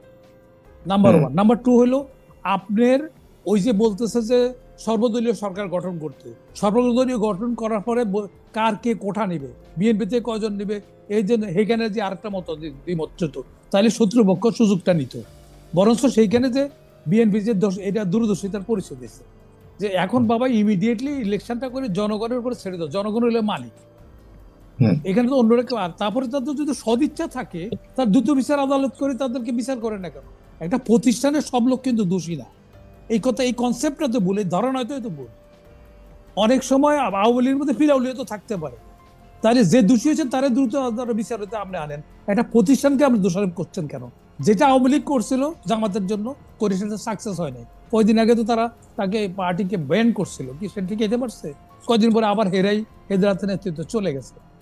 এখন আমাদের সলিউশন কি? আমাদের শত্রুপক্ষ উৎপাইতে আছে যে ভাইয়া লাগাই দিয়া, যেমন কয়েকটা বিষয়ে দ্বিমত বা অনৈক্য দেখা যাচ্ছে আওয়ামী লীগের বিষয়ে। এরপর আপনার নির্বাচন দেওয়ার বিষয়ে অযুক্তি একদম, এটা সম্পূর্ণ অপ্রয়োজনীয়। আওয়ামী লীগের যারা দোষী আছে, অনেক লোক আওয়ামী লীগের মধ্যে মন্ত্রী হয় নাই, ডিগ্রি আজীবন আওয়ামী লীগ করছে, তারা তো মন্ত্রী হয় না, কোনো ভালো পদও পায় নাই। যারা সাদা দিতে পারছে আলতু ফালতু লোকের মন্ত্রী বানানো হয়েছে। আর আমার যেটা বিহারের অধিবাসী, এই দেশের নাগরিকও না, সে তারে আনি মন্ত্রী বানাই দিচ্ছে। তারা বিএনপি ধানমন্ডি গুলশানের মতো জায়গায় লোক আওয়ামী লীগ তামাশা করলো, তামাশার রেজাল্ট তো পাওয়া গেছে। আর ইনারা যে আরো স্বপ্ন দেখতেছেন, এই স্বপ্ন তো ডক্টর ইউনূসও দেখছিলেন, কামাল সাহেবও তো দেখছিলেন। কি হয়েছিল রেজাল্ট? কি দিনের সাথে কি রেজাল্ট হয়েছিল? তো সুতরাং এদের দোষ না, এদের অভিজ্ঞতার কারণে এরা বলছে। এরা আমাদের ছোট ভাই, এরা আনছে, এদের ক্রেডিট আমরা অস্বীকার করছি না। কিন্তু কথা হলো যে 15 বছর যারা করছে, আমরা কি করছি, আপনারা কি করছেন? করেন নাই আপনারা? তাহলে ওইরা যে কথাটা বলতেছে, তাহলে তো আপনার আমার সবার অবদান তো অস্বীকার করা হচ্ছে। ওই যে লোকেরা মাছ বাসার ভিতরে যে মাছ, বাচ্চাটা মারা গেছে দুধ খাওয়ার সময়, সে যাই ওদেরকে সাহায্য করছে, মিনারেল ওয়াটার দিচ্ছে, সে যে নিহত হয়েছে তাকে অস্বীকার করা হচ্ছে না। এখন আমরা জাতি যেহেতু শত্রুপক্ষ, এটাকে মানে উৎপাদ চাইছে, এই রাষ্ট্রটাকে কিভাবে কিন্তু এটা তো শুধুমাত্র একটা রাজনৈতিক আন্দোলন ছিল না, স্বাভাবিক আন্দোলন ছিল না, এটা একটা অস্বাভাবিক আন্দোলন ছিল। আমি বলতে চাচ্ছি যে তারা বলছে যে মোটা দাগে বাংলাদেশের এক ভিত্তিটাকেই পরিবর্তনের, মানে রাজনৈতিক যে একটা তথাকথিত ভিত্তি ছিল, তথাকথিত একটা ধারাতে চলেছিল, সেই দীর্ঘদিনের ধারাটাকে পরিবর্তন করবার জন্যই সবাই রাজপথে নেমেছিল। সেই জায়গাতেই সবাই নামছে। তো সেটা শুধুমাত্র রাজনীতির নির্বাচনের জন্য নয় তাদের বক্তব্য, তারা বাংলাদেশের নির্বাচনের ধারা থেকে শুরু করে বাংলাদেশের এই ধারণাটা ভুল। আমাদের দেশ স্বাধীন করলাম কেন? আমাদের ভোট অধিকার প্রয়োগের যে তাদের বক্তব্য, এর আগে তো নির্বাচনের জন্য বহুবার আন্দোলন করেছে। অনেকগুলি অনুষঙ্গ আছে। না, জনতন নির্বাচন কেন করবে? জনতন নির্বাচন করবে কি করে? জনতন নির্বাচন না করার জন্যই তো এই গভর্নমেন্ট আছে। এই গভর্নমেন্ট যারা আসবে জনতন নির্বাচন কেন করবে? এখন যারা এখন ক্ষমতা আছে, এরা এদের বয়সে, এদের দক্ষতা যোগ্যতা, যে এই লেভেলে তারা পৌঁছে গেছে, আরেকটা ইলেকশন বা আরেকটা মন্ত্রী হওয়ার পর আর সুযোগ নাই তাদের। তাহলে জাতির কাছে তারা যদি ইতিহাস সৃষ্টি করতে চায়, তারা যেমন ইলেকশন কমিশন কালকে আপনার সাথে কথা বলছে যে আমরা কোনো নিজেরা ইলেকশনে দাঁড়াই না, তাহলে আমরা এখানে চলে গেলে যেন গালি না খাইতে হয়, শেষ বয়সে এসে আমরা গালি না খাইতে হয়, সেই কারণে এটা তো উপলব্ধি তো আসছে, দেখে মানুষ শিখছে না। তো এখন আপনারা ইনশিওর করবেন জনগণ, এই আমরা যে বলতেছি আমার এই অধিকার কোথায় পেলাম আমি, এটা জনগণ ডিসাইড করুক, জনগণ মালিক। আপনি এটা করবেন না ওটা করবেন, জনগণ ডিসাইড কিভাবে করতে বলে আপনি? তার মানে ইলেকশনের মাধ্যমে, ইলেকশনে যারা আসবে আওয়ামী লীগকে ইলেকশনে আসতে দেয়া হোক সেটা বলছেন না? না, আওয়ামী লীগ দিতেছে, দেবেন বা না দিবার বলার আমি আর আপনি কেউ না, কারণ আমরা আইনে প্রচলিত আইনে বলা আছে কিন্তু এই সিদ্ধান্তটা আমাদের আপনি সিদ্ধান্ত এখন যারা আছে তারাই নিতে হচ্ছে, কারণ হলো তারা বলছে যে কোনোভাবেই নির্বাচন পর্যন্ত দেওয়ার সুযোগ নাই। না, নির্বাচন হলে তাইলে আপনি পার্টিতে ব্যান করতে হবে, ছাত্র প্রতিনিধিদের দিয়ে তারা ওটা স্ট্রং করতেছে না, পার্টি ব্যান করতেছে না কেন? এটা তারা কথার কথা বলতেছে, তারা মিন করতো। দলগুলো চাচ্ছে না জামাত ইসলাম, বিএনপি কি চাইলো না, দরকার নাই তো, বিএনপি চাইলো জামাত কি চাইলো সেটা বিষয় না, বিষয় হলো সরকারে যারা আছে তারা পার্টি ব্যান করে দেখ না, তার তো তা করতেছে না। তো তারা এখানে তারা দীর্ঘায়িত করতে চাচ্ছে, তাদের অন্য মোটিভ আছে। তারা যদি দীর্ঘায়িত, হয়তো ডক্টর ইউনূস সাহেবের নাই, এখানে আরো যারা ঢুকে গেছে তারা দীর্ঘায়িত মজা পাইছে, এই চেয়ার তো কেউ ছাড়তে পারে না। এই ইতিহাস তো আমাদের নাই, আমার সাধারণত খুব ক্ষুদ্র পাবে আপনি। আমার বক্তব্য হলো যে জনগণের যেহেতু আমি অত কিছু করতে পারছি না, এই যে আপনি সংস্কার করছেন, সংস্কার জনগণের ম্যান্ডেট পাইলেন কোথা থেকে? আপনি সংস্কার আপনি যে করতেছেন জনগণকে এটা মেনে নিচ্ছে কিনা, সেটা রেফারেন্ডাম নিচ্ছেন আপনি, নেন নাই তো। তাহলে আপনি এগুলির মধ্যে এত বিতর্কের মধ্যে আরো বিতর্ক না জড়াইয়া, শত্রুপক্ষকে সুযোগ সৃষ্টি না করে দেয়া, আপনি স্টেট একটা নিরপেক্ষ ক্যাডিবল একটা ইলেকশন করে দেন, করে দিয়া। কারণ এখন পর্যন্ত আপনি আজকে 6 মাস হয়েছে আইন শৃঙ্খলা ঠিক নাই, প্রশাসন ঠিক নাই, কোনটা ঠিক আছে বলেন দেখি? তাহলে আপনারা তো আপনি বিচার করবেন, একটা এতদিনের বড় একটা এদের কাছে টাকা আছে, বিদেশে সাপোর্ট আছে, আপনি এটা করে ফেলবেন। হ্যাঁ, স্বপ্ন দেখতে পারেন, স্বপ্ন দেখতে তো দোষ নাই, এটা কোনো ট্যাক্সও লাগে না, কিন্তু বাস্তবতা তো আপনাকে দেখতে হবে। এত কিছু করছে আওয়ামী লীগে, এত খুঁটি বসার পরে দিনের শেষে পলাইতে হয়েছে। তাহলে আপনার সংগঠন কয়দিনের জন্য লাফালাফি করতেছেন, আপনি কয়দিন পরে আপনি পালাবেন না, কি গ্যারান্টি আছে? কি গ্যারান্টি আছে? জনগণ এই দেশের লোক, আমি মইনের একবার বলছিলাম ওই সময় 11 সময়, যে মইন সাহেব কাদা মাটির দেশ, এই দেশের মানুষ কখন কোন দিকে কোন দিকে যাবে, এই দেশে রাস্তা হাঁটতে পারবেন না। এটা আমি আপনাকে এর আগে আমি অন্য মিডিয়াতে বলছি, শাইখ সিরাজ বলছে আমার তো চ্যানেল বন্ধ করে দিবে আপনার কথা, 11 সময় বলছিলাম এটা। তো এখন তারপর কি হয়েছে দেখেন, মইন কিন্তু এখন মানুষের রাস্তা হাঁটতে পারে না। এখন আপনি যে ডিসিদেরকে আপনার নাতির বয়সের লোক যাই আরে ডিকটেট করতেছেন, তো ডিকটেট করছেন কোন অথরিটিতে আপনি ডিকটেট করতেছেন? কোন অথরিটি ডিকটেট যত দ্রুত সম্ভব নির্বাচনটা দিয়ে জনগণের। তারপরে শুধু তা না, প্রশাসনে অনেক লোক চুক্তিভিত্তিতে নিয়োগ হচ্ছে, সেটা প্রশাসনে এদের সাথে বিভিন্ন লোকে তারা নিয়োগ দিচ্ছে, নিয়োগদের মধ্যে লেনদেনের ব্যাপার হচ্ছে। কেন আপনি এটা করবেন? সেখানে একটা পদ্ধতির মধ্যে পিএসসির মাধ্যমে নিবে তারা, কিন্তু এখানে এরা সুপারিশ করতেছে। তো এই যে এদের মধ্যে লোভ ঢুকে যাচ্ছে, লোভ ঢুকে গেলে তো এদের যে ক্যাডেটটা জাতগুলি অর্জনটা সব বিতে যাবে এটা। কারণ এটা হয়তো সবাই করতেছে না, কিন্তু কিছু লোক তো সুযোগটা নিচ্ছে। সুতরাং এত বিতর্কের মধ্যে না জড়াইয়া আমাদের হাজারো সমস্যা আছে। আমরা এখন জাতিকে স্প্লিট করার দরকার নাই, এই বিভাজনের রাজনীতি বন্ধ করে দিয়ে একত্র হইয়া ইলেকশন করুক, বরঞ্চ একটা ইনশিওর করো ইলেকশন কমিশন থেকে যে তোমাদের ম্যানিফেস্টো দাও, তোমরা কি করবা, এই জিনিসগুলো করবা কিনা। ধন্যবাদ। আপনি মনে করছেন যে আসলে জাতিকে বিভ্রান্ত অথবা বিভক্তি না করে একটা নির্বাচনের মাধ্যমে ঐক্যবদ্ধ একটা পরিবেশে চলে যাওয়া, ওরা তাদের ম্যানিফেস্টো জনগণের ছেড়ে দিয়ে তাদের ম্যানিফেস্টোটা তারা কি কি করবে, তারপরে জনগণ সেটার ব্যাপারে দেখো পছন্দ করে কিনা। আপনি এটা বিভাজন করলে শত্রু তো সুযোগ নেবে, আপনি তো সুদূর প্রসারী চিন্তা করতেছেন। আপনাদের ধন্যবাদ। আপনাদের প্রিয় দর্শক, আপনারা অবশ্যই জনাব একে পাটোয়ারির এই বক্তব্যের প্রেক্ষিতে আপনাদের মতামত চাই। আপনারা কি একমত কিনা আপনাদের মতামত হানার মধ্যে পারলে আপনারা দিবেন। আমরা চাই জনগণ কি মনে করে এই বক্তব্যের প্রেক্ষিতে। জনাব মোহাম্মদ রাকিব, জনাব ফখরুল ইসলাম আলমগীরও কিন্তু একই কথা বলেছেন, যেটা একে পাটোয়ারি বলেছেন, যে এইভাবে যদি দীর্ঘায়িত করা হয় তাহলে অন্য পক্ষ, তৃতীয় পক্ষ সুযোগ নিতে পারে। এই যে বিষয়গুলি কি মাথায় আছে কিনা, এবং অনেক কথাই বলছেন। ইভেন কি তারা অর্গানাইজ হয়ে যাবে, তারা আওয়ামী লীগ অর্গানাইজ হয়ে যাবে। হ্যাঁ, জনাব রাকিবের কাছে গেছি, আপনার কাছে আসছি। ঠিক আছে। আচ্ছা, এই কে এম পাটোয়ারি ভাই যে অভিযোগ করছে সেটার মানে আমি আমার মতো বলি, আওয়ামী লীগকে তো আমরাই সুবিধা করে দিচ্ছি, আপনারাই সুবিধা করে দিচ্ছেন। আমি এবার এলাকা থেকে আসলাম, আমার এলাকার যে ইউনিয়ন আওয়ামী লীগের সভাপতি সে এখন বাজারে বসে স্বাচ্ছন্দ্যে মানে ব্যবসা করতেছে, অথচ সে এমন কোনো অন্যায় কাজ নাই সে করে নাই।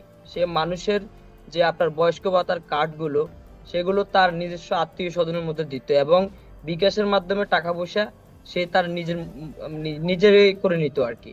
তো এখনো সে বাজারে উঠতেছে। অভিযোগ পাইলাম এলাকার মানুষ, আমি কিন্তু মানে ওইভাবে রাজনৈতিক ব্যক্তিবর্গের কাছে গিয়ে জিজ্ঞেস করি না যে এই আওয়ামী লীগের নেতা এখনো কিভাবে বাজারে বসে। আমি সাধারণ মানুষের কাছে গিয়েছি, মানুষ অভিযোগ করছে যে এখানে সরকার পরিবর্তনের পরেই এই নেতা বিএনপি এবং জামাতের কিছু নেতা কর্মীদের সাপোর্টে সেই এই কাজগুলো করতেছে। সেটা শুধু আমার এলাকা না, মানে রামগতিতে না, পুরো বাংলাদেশের চিত্র এরকম। মানে পট পরিবর্তনের পরেই আওয়ামী লীগের যে দোকান ছিল সেটা বিএনপি কে দিয়ে দিচ্ছে বা জামাতকে দিয়ে দিচ্ছে, যে ভাই আপনারা বসেন, আগে আমরা খাইছি এখন আপনারা খান।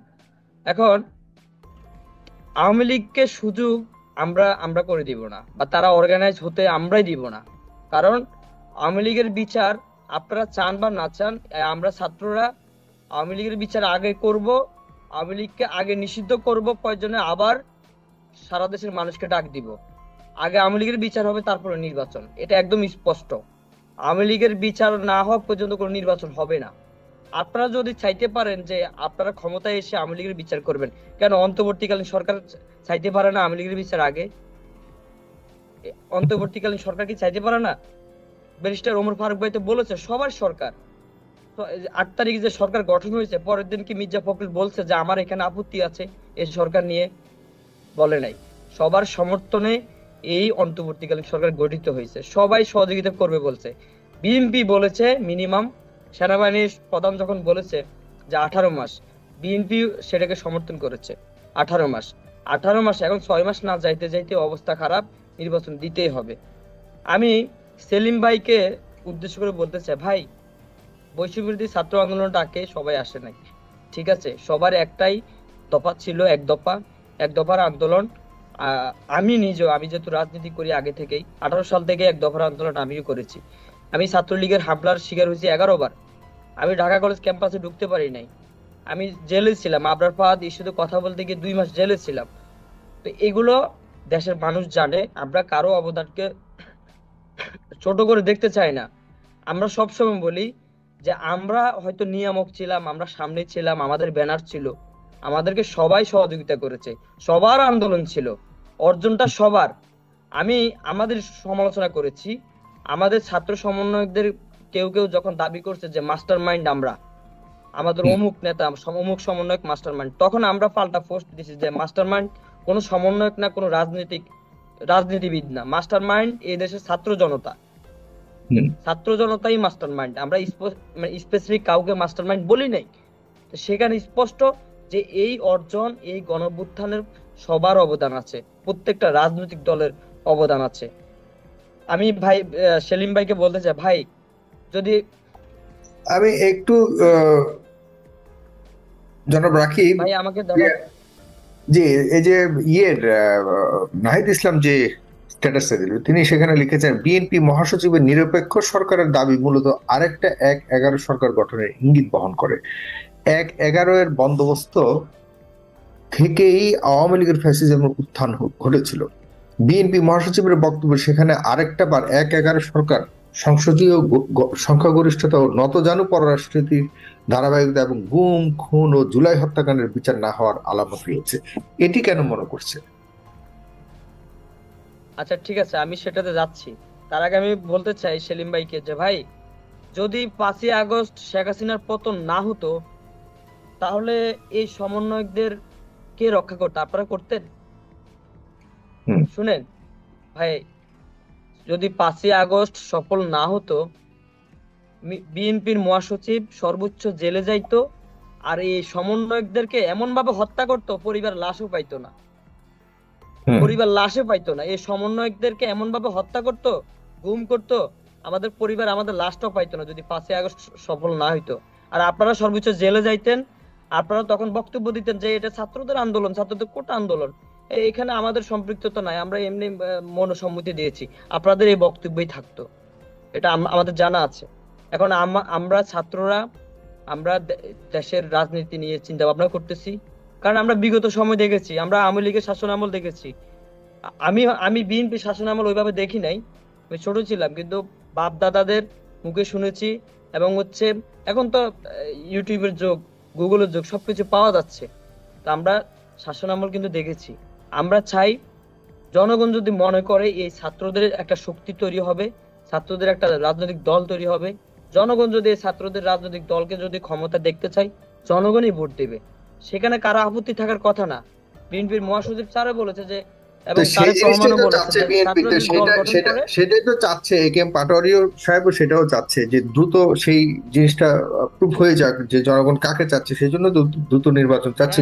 সেজন্য তো সেজন্য তো অবশ্যই নির্বাচন লাগবে, কিন্তু আমাদের দাবি কি আপনারা ফেলে দিবেন? আমরা কি আওয়ামী লীগের বিচার চাইতে পারি না? আওয়ামী লীগের বিচার ছাড়াই কি নির্বাচন করবেন আপনারা? আমি দায়িত্ব নিয়ে হবে না, ব্যাপারটা তা না, এটা একটা চলমান প্রক্রিয়া। এটা আপনারা ভাই, আওয়ামী লীগের বিচার করতে কি বেশি সময় লাগবে? শেখ হাসিনাকে দেশে আনা মাত্রই করতে পেরেছে, এ পর্যন্ত করতে পেরেছে। সরকারের সফলতা বলতে যে সবচেয়ে মুখ্য যে কাজগুলি করার কথা ছিল, এর মধ্যে কিছু কি করতে পেরেছে গত কয়েক মাসে? কোনো প্রমাণ কি আছে? এই কারণে তো মানুষ তো হতাশ।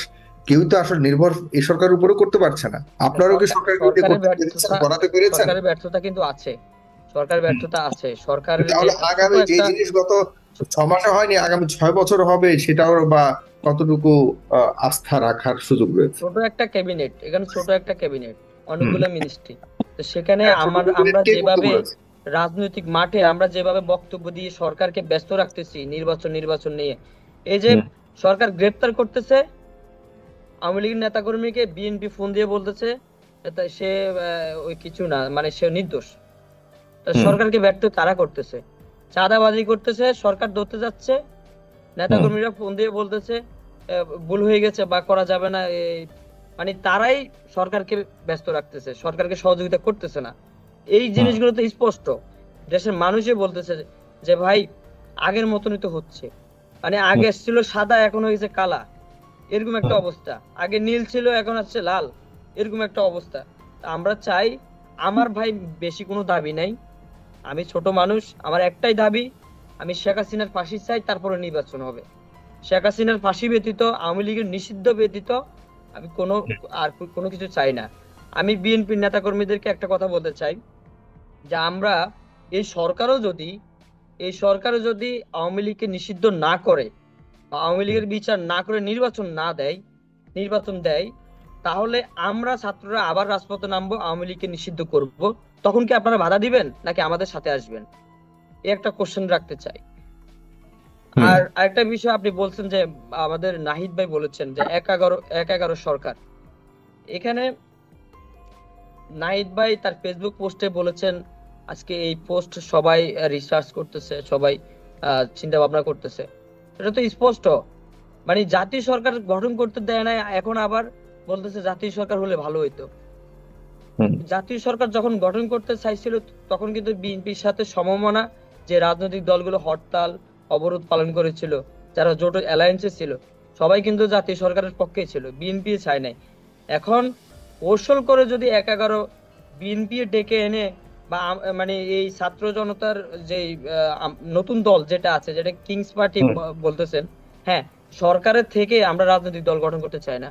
আমাদের সরকারে যারা আছে, আসিফ মাহমুদ এবং হচ্ছে নাহিদ ভাই, মাহফুজ ভাই, এনারা কিন্তু এখন বর্তমানে সমন্বয়কে বা আমাদের যে রাজনৈতিক নিয়ম কানুন আছে, বা আমরা মাঠে যাচ্ছি, বিভিন্ন সভা সমাবেশে যাচ্ছি, সেখানে কিন্তু ওনারা যাচ্ছে না আমাদের সাথে, বা আমরা ওনাদেরকে নিয়ে যাচ্ছি না।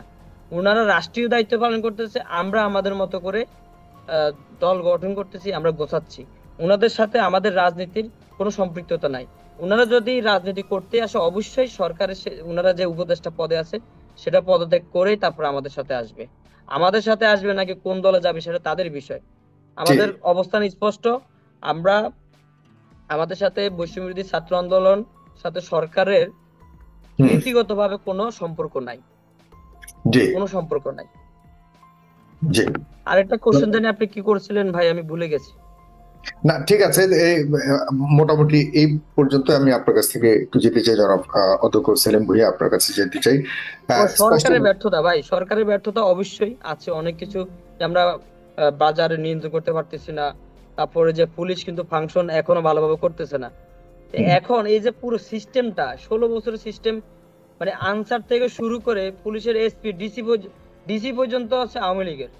এখন তাদেরকে আমরা যখন পরিবর্তন করতে যাই তখন এই বড় বড় রাজনৈতিক দলগুলো কিন্তু বাধা দিচ্ছে। মানে তাদের চিন্তা ভাবনা হচ্ছে যদি এই ডিসি কে যদি আমার জেলা রাখতে পারি, আগামী নির্বাচনে এই ডিসি আমার ভোট করে দিবে। আওয়ামী লীগের ডিসি কে রাখতে যাচ্ছে বিএনপি। হ্যাঁ স্পষ্ট। এতে বিএনপির লাভ কি? বিএনপির লাভ ওই যে আওয়ামী লীগকে ডিসি যেভাবে সহযোগিতা করছে বিএনপি কে সেভাবে সহযোগিতা করবে। এটা কি অস্পষ্ট কি আছে? আচ্ছা না, যদি বিএনপি আওয়ামী লীগের যদি নির্বাচনে আসে তখন তো আর বিএনপির পক্ষে কাজ করবে না এসব ডিসিরা। যদিও এখনকার কোন ডিসি আওয়ামী লীগের আছে আমি জানি না, আপনি যদি বলে থাকেন তার মানে সেটা যদি ধরে নেই আওয়ামী লীগ যদি নির্বাচনে আসে বিএনপির অনুরোধ মোতাবেক তাদের আহ্বান মোতাবেক, তাহলে তো সেই ডিসিরা তো। ভাই আরেকটা গুরুতর অভিযোগ আছে, আওয়ামী লীগের নেতাকর্মীদের বিরুদ্ধে যে 5 তারিখের পরে যে মামলাগুলো হচ্ছে, বিএনপির নেতাকর্মীরা সেখানে কিন্তু মামলা বাণিজ্য করতেছে, তাদেরকে হ্যাঁ আসামি করতেছে, আবার ফোনে ফোনে বলতেছে যে এত টাকা দিলে তাদের মামলা থেকে নাম সরে যাবে। এই যে মামলা বাণিজ্য করতেছে, তাহলে আওয়ামী লীগকে পুনর্বাসন কারা করতেছে? আমার বিশ্বাস যে যারা আওয়ামী লীগের মার খাইছে, যারা আওয়ামী লীগের নির্যাতনের শিকার হয়েছে, তাদের কখনো আওয়ামী লীগকে সাপোর্ট দেওয়ার কোনো প্রশ্নই আসে না। আমাদের ভাইয়েরা শহীদ হয়েছেন বৈষম্যবিরোধী ছাত্র আন্দোলন ডাকে, যে ছোট্ট শিশুটা শহীদ হয়েছে সে তো কোনো বিএনপি করে না, সে কোনো জামাত করে না, তার যে হত্যার আসামি শেখ হাসিনা, তার বিচার তো আমাদের করতে হবে, সেটার দায়িত্ব আমাদেরই নিতে হবে, বৈষম্যবিরোধী ছাত্র আন্দোলনকে নিতে হবে। আপনারা বলতেছেন বৈষম্যবিরোধী ছাত্র আন্দোলন ডাকে মানে সবাই আসে নাই, হ্যাঁ আমাদের ডাকে সবাই আসে নাই, কিন্তু ব্যানারটা আমাদের ছিল, আমরা সবার সামনে ছিলাম, আমাদেরকে ফেস করে আমাদের উপর ভর করেই গণ অভ্যুত্থান সৃষ্টি হয়েছে। সেখানে আমাদের কথা বলার রাইটস সবার আগে আপনারা দিতে হবে। এখন এটা আমরা জোর করে হলে নিব, যেভাবে এটা নিব, আমরা আমাদের সবার আগে কথা বলতে হবে, এই দায় আমাদেরকে নিতে হবে, যার এতগুলো শহীদের দায় আমাদেরকে নিতে হচ্ছে। এই যে আহত হচ্ছে এখানে ভাই, আরেকটু শেষ করি, অনেক আহতদের সাথে আমরা দেখা করতে যাই, বিএনপি বা অন্যান্য রাজনৈতিক দলে যারা আহত আছে তাদেরই অভিযোগ যে তাদের নামে বাজেট করে 1 লাখ টাকা দেয় আর 70,000 টাকা 50,000 টাকা, সেখানেও তারা খাচ্ছে ভাই। মানে কোনো কিছু বাদ রাখতেছে না, বলতেছে 16 বছর পদ পদবি ছিল না, এই ছিল না, তো এখন পদ পদবি পাইতেছেন কি এই চাঁদাবাজি করার জন্য, টেন্ডারবাজি করার জন্য, আরেকজনের হক নষ্ট করার জন্য? পদ পদবি থেকে বঞ্চিত ছিলেন, কিছু মানে বের হতে পারেন নাই, এখন বের হচ্ছেন কি এগুলো করার জন্য? এটা আমার প্রশ্ন থাকলো। ধন্যবাদ আপনাকে জনাব অধ্যক্ষ সেলিম ভাই, আপনি বলবেন দয়া করে, কয়েকটা ক্যাটাগরিক্যালি কয়েকটা প্রশ্ন আপনার কাছে করেছে।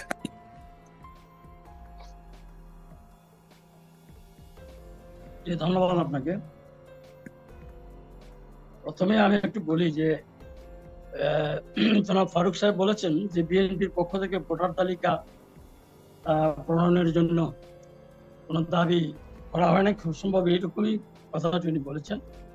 আমার মনে হয় বিষয়টি উনি সঠিক বলেননি, কারণ বিএনপির পক্ষ থেকে আওয়ামী লীগ যতবারই ভোটার তালিকা করেছে ততবারই আমরা বলেছি আমরা স্বচ্ছ ভোটার তালিকা চাই, এবং এই ভোটার তালিকায় যথেষ্ট অনিয়ম ছিল, এই কথাগুলি বিএনপি বলেছে, কারণ বিএনপি জনগণের দল। আমি আবারও বলছি, আমি এই কথাই বলেছি যে গত 15 বছর বিএনপি রেজ করেছে, ওগুলো কি সমাধান হয়েছে কিনা। হ্যাঁ, তারপরে উনি বলেছেন যে চাঁদাবাজদের ধরিয়ে দেওয়ার জন্য বিএনপির পক্ষ থেকে উনি হয়তো এই বিষয়টি হয়তো ওনার নলেজে নেই, যে এই চাঁদাবাজদের ধরিয়ে দেওয়ার জন্য আমাদের নেতা তারেক রহমান সাহেব উনি পরিষ্কার বলেছেন যে যদি বিএনপির কোনো নেতা কর্মী চাঁদাবাজির সাথে জড়িত থাকে তাদেরকে পুলিশে ধরিয়ে দেবে, উনি এরকম অর্ডার করেছেন। প্রতিটি জায়গাতেই একই অবস্থা তো বলছে জনাব অধ্যক্ষ সেলিম ভুঁইয়া, বিএনপির প্রতি আমি এতক্ষণ যে অনুষ্ঠানে কথা বললাম, এখন বিষয়টা হচ্ছে সবার একটাই যে এই 5ই আগস্ট পরবর্তীতে বিএনপি যেগুলি করছে, যে ভূমিকা রাখছে, তার মধ্যে আগের আওয়ামী লীগের ভূমিকার সাথে তেমন কোনো পার্থক্য দেখা যাচ্ছে না। এখন দেখা যাচ্ছে স্কুল কলেজের কমিটির মধ্যে পর্যন্ত বিএনপি গিয়ে নিজেদের ভূমিকা রাখছে বা নিজেদের চেষ্টা করছে। এটা সঠিক না। কোনো ডিসিরা আপনি নিজেরা সেখানে সরকারি কর্মকর্তাদেরকে সেখানে তারা নিয়োগ দিচ্ছেন প্রতিষ্ঠানের সভাপতি হিসাবে, যেটা তাদের পক্ষে কিন্তু এতগুলি প্রতিষ্ঠানের সভাপতি হওয়া সম্ভব না।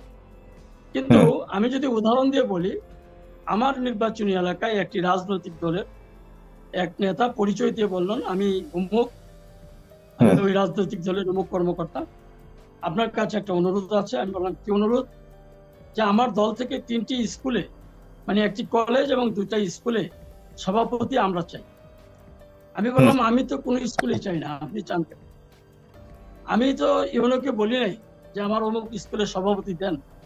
আমি তাদেরকে বলেছি যে যাকে যোগ্য মনে করেন তাদেরকে আপনি দেন, কিন্তু আপনি কেন চান? কিন্তু এই দলটি এখন তারা খুব সাধু সাধু এবং তারা বলে যে তারা এই সমস্ত কোনো অপকর্মে নাই। বিষয়টা হলো যে বিএনপির কোনো কিছু হলে পত্রিকায় নিউজ হয় বিএনপি চাঁদাবাজি করছেন, আর ওই দলটি যদি কিছু করে, যেমন ইসলামিক মানে অনেকগুলি ব্যাংক তারা পুনরুদ্ধার করেছেন, সেটা তারা বলেছেন পুনরুদ্ধার। আবার তাদের ভাষায় হলো এই বেঙ্গলি মায়ের কোলে ফিরে এসেছে। পার্থক্যটা কিন্তু এই জায়গায় বিএনপিকে বলছেন চাঁদাবাজি করছেন, আর তারা যখন করে তখন বলছেন যে মায়ের কোলে ফিরে এসেছে। এবং তারাই এই সমন্বয়কারীদের, মানে সমন্বয়কারী যারা, এই সমন্বয়কারীটা কিন্তু বয়সের তরুণ। তাদের যে স্পিরিট ছিল, যে আন্দোলনটা তারা করেছিল, সেই স্পিরিট গুলিকে একটি রাজনৈতিক দল তারা ওন করতে চাচ্ছে এবং তারা তাদেরকে গ্রিভে নিয়ে যেতে চাচ্ছে। এবং আপনি দেখবেন আরেকটি রাজনৈতিক দল, যারা কথিত যে সরকার রাজনৈতিক দল আওয়ামী লীগ, তারা তাদের এই ছেলেগুলো ছাত্রলীগ যুবলীগগুলি বৈষম্য বিরোধী ছাত্র আন্দোলনের ব্যানারে চলে এসেছে। তারা আওয়ামী লীগ করে, কিন্তু তারা এখন বলছেন যে আমরা সমন্বয়, আমরা অমুক সমন্বয়কারী আমাদেরকে দায়িত্ব দিচ্ছেন এই কাজগুলি করার জন্য। গত 3-4 দিন আগে সময় টেলিভিশনে একজন সমন্বয়কারী, যে দপ্তর সম্পাদক বৈষম্য বিরোধী ছাত্র আন্দোলনের, উনি আমাকে বলেছেন যে দেখেন, আমি যখন বলেছি যে এই ছাত্রদের এই অ্যাচিভমেন্টটাকে নস্যাৎ করার জন্য আওয়ামী লীগের ছেলেরা কিন্তু ঢুকে যাচ্ছে, সে পরিষ্কার বলেছেন যে আমাদের মাঝে কোনো সমন্বয়কারী নেই এবং এই সমন্বয়কারীদেরকে বিরুদ্ধে আমরা ব্যবস্থা নিচ্ছি। আপনার আমি যখন বাড়ি যাচ্ছি, একটি বড় আপনার ব্যবসা প্রতিষ্ঠান, তাদের সিইও আমার সাথে কথা বললে যে স্যার, আমরা একটা সমস্যা আছে। আমি কি সমস্যা? যে দেখেন সমন্বয়কারীদের নামে এরকম ভাবে চাঁদাবাজি চলছে, এই দেখেন ইয়াগুলি দেখেন, আপনার তাদের মেসেজগুলি দিয়ে আমাদের সাথে বসার পরে বলেন আমাদের এই কাজ দিতে হবে, এই কাজ দিতে হবে, এই কাজ দিতে হবে। আমি বললাম এগুলি করার কথা না, এগুলি এরা চাঁদাবাজ। সমন্বয়কারীরা যারা নিজের জীবন বাজি রেখে এই একটা বড় অ্যাচিভমেন্ট তারা অর্জন করেছে দেশবাসীর জন্য, এরা তো এটা করতে পারে না। আপনি সমন্বয়কারী যারা আছে তাদের সাথে যোগাযোগ করেন, এটা নিশ্চয়ই এটি চাঁদাবাজদের কাজ। এখন এই জিনিসগুলি যদি তারা না বুঝে, কারণ তারা বয়সের তরুণ, এই মানে চালাকিগুলি তারা অনেক সময় হয়তো তাদের হাতে তারা বুঝে উঠতে পারছে না, সেই জন্য তাদেরকে বিক্রি করা হচ্ছে। এই আপনার এখানে বাজার নিয়ন্ত্রণ করতে পারছেন না, সাকিব সাহেব বললেন, পুলিশ আইন শৃঙ্খলা, পুলিশ তো এখন অসহায়। তাদের কাছে যাবেন, অমুক গ্রামে মারামারি হচ্ছে, তারা যাবেন। অমুক জায়গায় বালু তোলা হচ্ছে, আপনারা আসেন, তারা যায় না, বলে যে না, আমরা কিভাবে যাব, আমাদের আইন শৃঙ্খলা পরিস্থিতি যে অবস্থা, আমাদের মনোবল ভাঙ্গা, আমাদের সেরকম ফোর্স নাই, আমরা যেতে পারবো না। এখন একটা মামলা করা হয়েছে, মামলার আসামিদেরকে পর্যন্ত তারা ধরতে চায় না। তাহলে হাউ ইট ইজ পসিবল যে তারা দীর্ঘ সময়, কিন্তু আসামিদেরকে ধরলে ছেড়ে দেওয়ার জন্য তো তদবির আসে আপনাদের কাছ থেকে, খুব ক্যাটাগরিতে বলেছে, এতক্ষণ বলেছে যে আপনারাই সবকিছুর মধ্যে এই তদবিরগুলি আপনারা খবর নিয়ে দেখেন কারা করছেন। এই যে জোর করে ছেড়ে দেওয়া, এটা যারা করছেন তাদেরকে একটা গ্রুপকে যদি মনে করেন আমরা দায়ী করি, তা সঠিক না। এটা অনেকে এটার সাথে জড়িত যারা করে। এবং আওয়ামী লীগের লোকেরা যে কথাটি বলেছেন যে বাড়ির দিকে দেখে সেখানে আওয়ামী লীগের সভাপতি বাজারে বসে আছে। এই আওয়ামী লীগের সভাপতি বাজারে বসে আছে কেন? কারণ থানা কথা শোনে না বিএনপি, থানা ইউনোরা কথা শোনে না বিএনপি। তারা বলে যে এখানে সমন্বয়কারীরা দেখাশোনা করে। সমন্বয়কারীর সংখ্যা হইলো, সমন্বয়কারী হয়েছে সমন্বয়কারী যা হিসেব বলছেন যে আমাদের সমন্বয়কারী নাই। এখন সমন্বয়কারীর ব্যানার দিয়ে যে ছেলেটি ভাই উপজেলা পরিষদে এবং থানার পাড়ায় সবসময় বিএনপি নেতাকর্মীরা বসে থাকে। আমারটা শুনেন, আমিও বাস্তব ভিত্তিক, আমি একটা অর্গানাইজিং সেক্রেটারি, আমি সব জানি না শুনে কথা বলতেছি, দায়িত্ব নিয়ে। এখন ওই এলাকায় যে ইউনুর রুমটায় বসে থাকে, ইউনুর রুমটায় যে ছেলেটা বসে থাকে, একটা বাচ্চা ছেলে, সে ওইখানে বসে থাকে, ইউনিভার্সিটির হয়তো ছাত্র, সে জানে না এখানে কি হচ্ছে, কিন্তু সে ওইখানে বসে থেকে আপনার হয়তো সে সামান্য সন্তুষ্ট এক কাপ চা খেলে হয়তো ভালো আচরণ দেখে সে সেখান থেকে চলে আসতেছে। ওই সুযোগটা নিচ্ছে সে আওয়ামী লীগের। এখন স্থানীয় প্রশাসনগুলি ওই প্রশাসনগুলি কাদের কথা শুনছে আপনি বলছেন জনাব? এখন আইন শৃঙ্খলা রক্ষা বাহিনী বলে সমন্বয়কারীদের কথা, সমন্বয়কারীদের কথা শোনে, তারা বিএনপির কথা শোনে না, রাজনৈতিক দলের কথা শোনে না। সেই সুযোগটা এখন তারা আওয়ামী লীগের সাথে, যেহেতু ওসিরাও আওয়ামী লীগ, ইউনোরা আওয়ামী লীগ, ইউনোদের জন্ম হয়েছে আওয়ামী লীগের জন্ম, সুতরাং ডিসিদের জন্ম আওয়ামী লীগের জন্ম, আওয়ামী লীগ তাদের জন্ম দিয়েছে, তাদের নিয়োগপত্র সবকিছু আওয়ামী লীগের হাতে। সুতরাং সেই লোকগুলি তো আবার আওয়ামী লীগ যখন নাকি সমন্বয়কারীরা এখানে মূল ভূমিকায় চলে আসছে, তাদের সাথে কথা বলে কাজ করতে হবে। নাহিদ ইসলামের ওই দাবিটা কিভাবে দেখেন? নাহিদ ইসলাম, আমি মানে একদম প্রতিবাদ জানাই ভাই। আমাদের সাথে ভাই আওয়ামী লীগের ট্যাগ দাও বা আওয়ামী লীগকে আমরা সুবিধা দিচ্ছি ভাই, এটা কখনো আমরা মানতে পারি না ভাই। এখন যে ইউনো ডিসিদের কথা বলা হচ্ছে, হ্যাঁ ইউনো ডিসি এসপি এরা তো আওয়ামী লীগের, এটা তো আওয়ামী লীগের। তাদেরকে এখনো এভাবে করার ক্ষেত্রে আপনাদের ভূমিকা আছে, সেটাই ভূমিকা আছে না? আমাদের কিসের ভূমিকা আছে? আমরা কি রাষ্ট্রীয় কোনো দায়িত্বে আছি? বিএনপি যেমন রাজনীতি করতেছে, ছাত্ররা রাজনীতি করতেছে, সামাজিক ভাবে তারা মানুষের সহযোগিতা করতেছে বিভিন্ন কাজে। এই যে বিএনপি, আমি বলি ভাই, বিএনপির নেতা কর্মীরা যখন একজন আওয়ামী লীগ নেতা কর্মীকে যখন আশ্রয় দেয়, তখন ছাত্ররা সেখানে প্রতিবাদ জানায়। তখনই বিএনপির নেতা কর্মীরা বলে এরা বাচ্চা, এরা বুঝে না, তোমরা পড়ার টেবিলে যাও। বিএনপির নেতা কর্মীদের এই কথা ছাড়া আর কোনো কথা নাই। তখন আমাদের কাছে অনেক অভিযোগ আছে, আমি চাইলে আপনাকে প্রমাণ দেখাতে পারি। শুনেন, আপনাদের কাছে বিএনপির সমালোচনা করা, সত্য কথা বলাটা শিখেন আপনারা ছাত্র। আপনাদের কাছে জাতীয় অনেক কিছু আশা করে, অবশ্যই ভাই সত্য কথা স্বীকার করার চেষ্টা করেন। আপনাদের এই যে সমন্বয়কারীদের এক নেতা জাহিদ সাহেব স্বীকার করছে যে হ্যাঁ আমাদের ব্যানারে অনেকে চলে আসছে, তারা অপকর্ম করছেন, সেগুলি আমরা ব্যবস্থা নিচ্ছি। অথচ আপনি এটাকে স্বীকার করছেন না। আমরা তো অস্বীকার করতেছি না, আমরা অস্বীকার করতেছি না। আমাদের এই সময়ে, এই মানে অস্বাভাবিক সময়, একটা অস্বাভাবিক পরিবেশে অনেক লীগের এবং যারা বিগত সময়ে যারা হামলা মামলার সাথে জড়িত ছিল তারাও ঢুকে পড়তেছে। আমরা বুঝতেছি না, কিন্তু আমরা যখনই জানতেছি, যখনই আমরা ক্ল্যারিফাই করতে পারতেছি, তখনই তাদেরকে আমরা আমাদের এই দল থেকে বা বৈষম্য বিরোধী থেকে আমরা বের করে দিচ্ছি এবং আমরা এটার সাথে যারা জড়িত তাদের বিরুদ্ধে ব্যবস্থা নিচ্ছি। আমরা কাউকে সুযোগ দিচ্ছি। যে অভিযোগটা আপনারা বিএনপি করতে দিচ্ছেন, একই অভিযোগ আপনারাও। আমি রাকিব করি। হ্যাঁ, সেলিম ভাই তো বললো আমরা অভিযোগ। জি, অধ্যক্ষ সেলিম ভাইয়ের কথা আপনি সাপ্লিমেন্ট কোন ধরনের আপনি পার্টিনেন্ট কোন কোশ্চেন করলে করতে পারেন। সেলিম ভাইয়ের কথা শুনে শেষ করে নিয়ে জি জি অধ্যক্ষ সেলিম ভাই, একটা হয়তো রিলেভেন্ট প্রশ্ন করতে পারে জনাব ফারুক, এরপরে আপনি শেষ করবেন। জি ওমর ফারুক, আপনি কিছু? আমি রাকিব সাহেব আপনাদের কাছে বলতেছি যে আপনারা যে এই যে এই বৈষম্য বিরোধী আন্দোলন, আপনারা এই রাজনৈতিক দল করবেন, অনেক কিছু অনেক বড়, আপনাদের উপরে তো মানুষের অনেক আকাঙ্ক্ষা।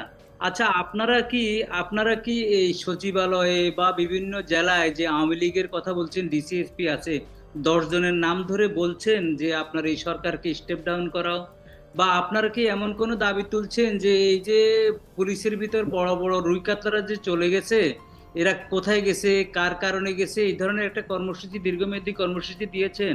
আপনাদের বিরুদ্ধে কিন্তু অনেক অভিযোগ আছে, আপনাদের চর্বি স্বাস্থ্য ভালো হচ্ছে, আপনাদের চেহারা চকচক করতেছে, গায়ে চর্বি জমতেছে, যদিও আপনার দেখে আমার ভালো লাগছে এগুলোর ব্যাপারে আপনারা কথা বলেছেন?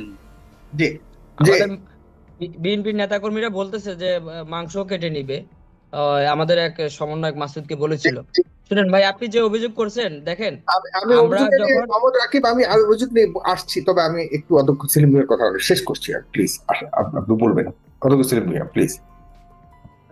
জি জি, যে কথাটা আমি বলছিলাম যে এখানে তো এই অন্তর্বর্তীকালীন সরকারকে দিয়ে বাধা নিয়ন্ত্রণ করা সম্ভব না, দুর্বল সরকার, তাদেরকে দিয়ে আইন শৃঙ্খলা রক্ষা সম্ভব না, তারা দুর্বল। এখন কিন্তু আমি বুঝি না সেলিম ভাইয়া এতক্ষণ যে অভিযোগগুলি করেছে সেই অভিযোগগুলিকে আপনি শুনেছেন কিনা, যে আওয়ামী লীগ এবং আপনাদের ক্যারেক্টার, আপনারা রাষ্ট্র পরিচালনার যে ধারা, সেগুলি কতটা পরিবর্তন করে বা কতটা পরিবর্তিত হবেন আপনারা, এই বড় একটি আশঙ্কা রয়ে গেছে। আপনাদের উপর আস্থা রাখতে পারছে না ছাত্ররা এবং জনতারা, তারা দাবি করছে। সেই জায়গাতে আপনারা এখন পর্যন্ত নিজেদের দলের মধ্যেই আভ্যন্তরীণ যে সংস্কার বা ইয়ে করা, সেদিকে আপনারা এখন পর্যন্ত কিছু দেখাতে পারেননি, বড় বড় কিছু অভিযোগ রয়ে গেছে।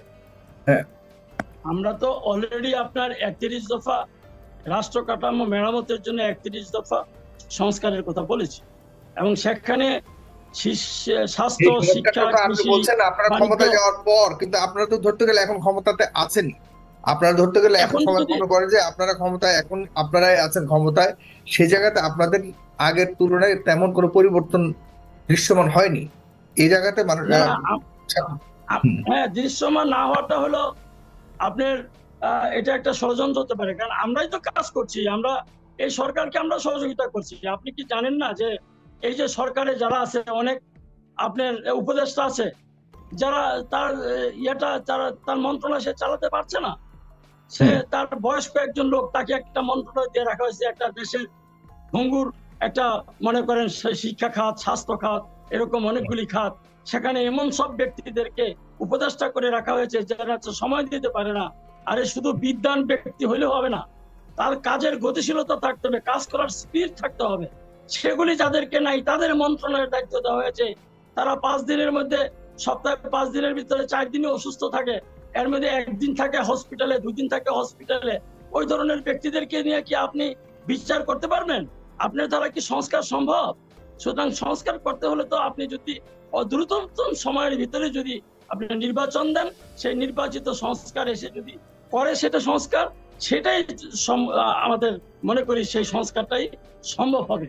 আর নাইলে আমি সংস্কারের কথা বলবো, বিচারের কথা বলবো, আপনার বিচারটা করবে এদের দিয়ে বিচার সম্ভব না, কোনো অবস্থাতেই সম্ভব না।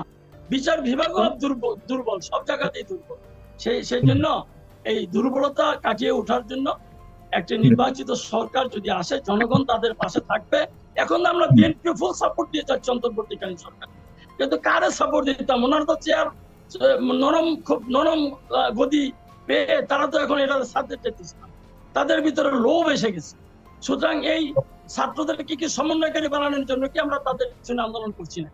ঠিক আছে, আমার বাবারা হয়েছে, তারা যোগ্যতা আছে, তারা হয়েছে, সেটাকে আমরা মেনে নিয়েছি, কিন্তু এখন বলতেছে ছাড়বো না, আমরা দেখে দিব, বিচার করবো। বিচারের কথা বলে শেখ হাসিনার বিচার করবে, শেখ হাসিনা ফাঁসি দিবে। শেখ হাসিনার ফাঁসি কি 2 বছরের ভিতরে সম্ভব? 3 বছরের ভিতরে সম্ভব? বিচার, অনেকগুলি মামলা আছে, তার বিচার শেষ করে না তাকে ফাঁসি দিবে। যদি বিচার বিভাগ তাকে ফাঁসির রায় দেয়, তারপরে ফাঁসি দিবে। আমি এখনই কমু যে ফাঁসি চাই আমরা, তাকে সর্বোচ্চ শাস্তি দেশের মানুষ আশা করে। সেদিন যদি তাকে পাওয়া যেত বাংলাদেশের মানুষ, কিন্তু সেদিন তার ওই নিজেরাই আইন হাতে তুলে এনে যা করার তা করে ফেলবে। এখন আপনি বিচার করবেন, সেই বিচার একটা লম্বা সময়ের দরকার, সেই বিচার হওয়ার পরে তাকে সর্বোচ্চ শাস্তি দিবেন। ততক্ষণে এদেশের মানুষ কি আপনাদের ক্ষমতা দিয়ে রাখবে? ততক্ষণ কি আপনারা ক্ষমতা থাকতে পারবেন? আসলে তারা ক্ষমতায় দীর্ঘায়িত বা দীর্ঘ সময় থাকতে চায়, এটাই আপনি বলতে চাচ্ছেন? এগুলি এটাই চাচ্ছে তারা, একটা কমিটির নাম দিয়ে, একটি সংগঠনের নাম দিয়ে যেতে চায় এবং থাকতে চায়। জি, থাকতে চায়। জি, আপনাকে ধন্যবাদ। ব্যাপারটা কি ব্যারিস্টার ওমর ফারুক, প্লিজ, ছোট করে ব্যারিস্টার ওমর ফারুক। জি, আমি জনাব সেলিম ভূঁইয়া সাহেবের শেষ কথা দিয়েই আমি শুরু করতে চাই যে উনি রাইটলি বলেছেন, এই কথাই আমি বারবার বলি যে 80-90 বছর বয়স্ক যদি কেউ উপদেষ্টা হয় আছে, মানে এরকম সকাল বিকাল যদি কথা বদলাই যায় তাহলে মানুষের কাছে আস্থাহীনতার যে জায়গাটা এটা আরো বড় আকারে তৈরি হবে। আমরা গেল 1 মাস আগ পর্যন্ত একটা আলোচনা খুব বড় আকারে ছিল যে ছাত্ররা একটা রাজনৈতিক দল গঠন করবে। তো মোটামুটি আমরা সব কিছু বুঝলাম যে একটা রাজনৈতিক দল সামনে আসতে যাচ্ছে, গণশক্তি, খেয়াল থাকার কথা, তাই না? তো এরপরে মাঝখানে সার্জিস আপনার বলল যে নাগরিক কমিটি, যেহেতু সে এখন নাগরিক কমিটির দায়িত্বে আছে, যে নাগরিক কমিটি কোনো রাজনৈতিক দল হিসাবে আবির্ভূত হবে না। এখন আমরা তো ভাবতেছি ছেলেরা মুখ দিয়ে যা বলে তাই, নিশ্চয় পলিটিশিয়ানদের মতন সকালে একটা বিকালে একটা বা লোকচক্ষুর আড়ালে আবার কোনো আয়োজন, এরকম তো আসলে বলার কথা না, তাই না? কিন্তু এখন আজকে এই জাতীয় নাগরিক কমিটির যিনি সদস্য সচিব আছেন আক্তার হোসেন, তার বক্তব্যের সাথে সার্জিসের বক্তব্য তো পুরো সাংঘর্ষিক।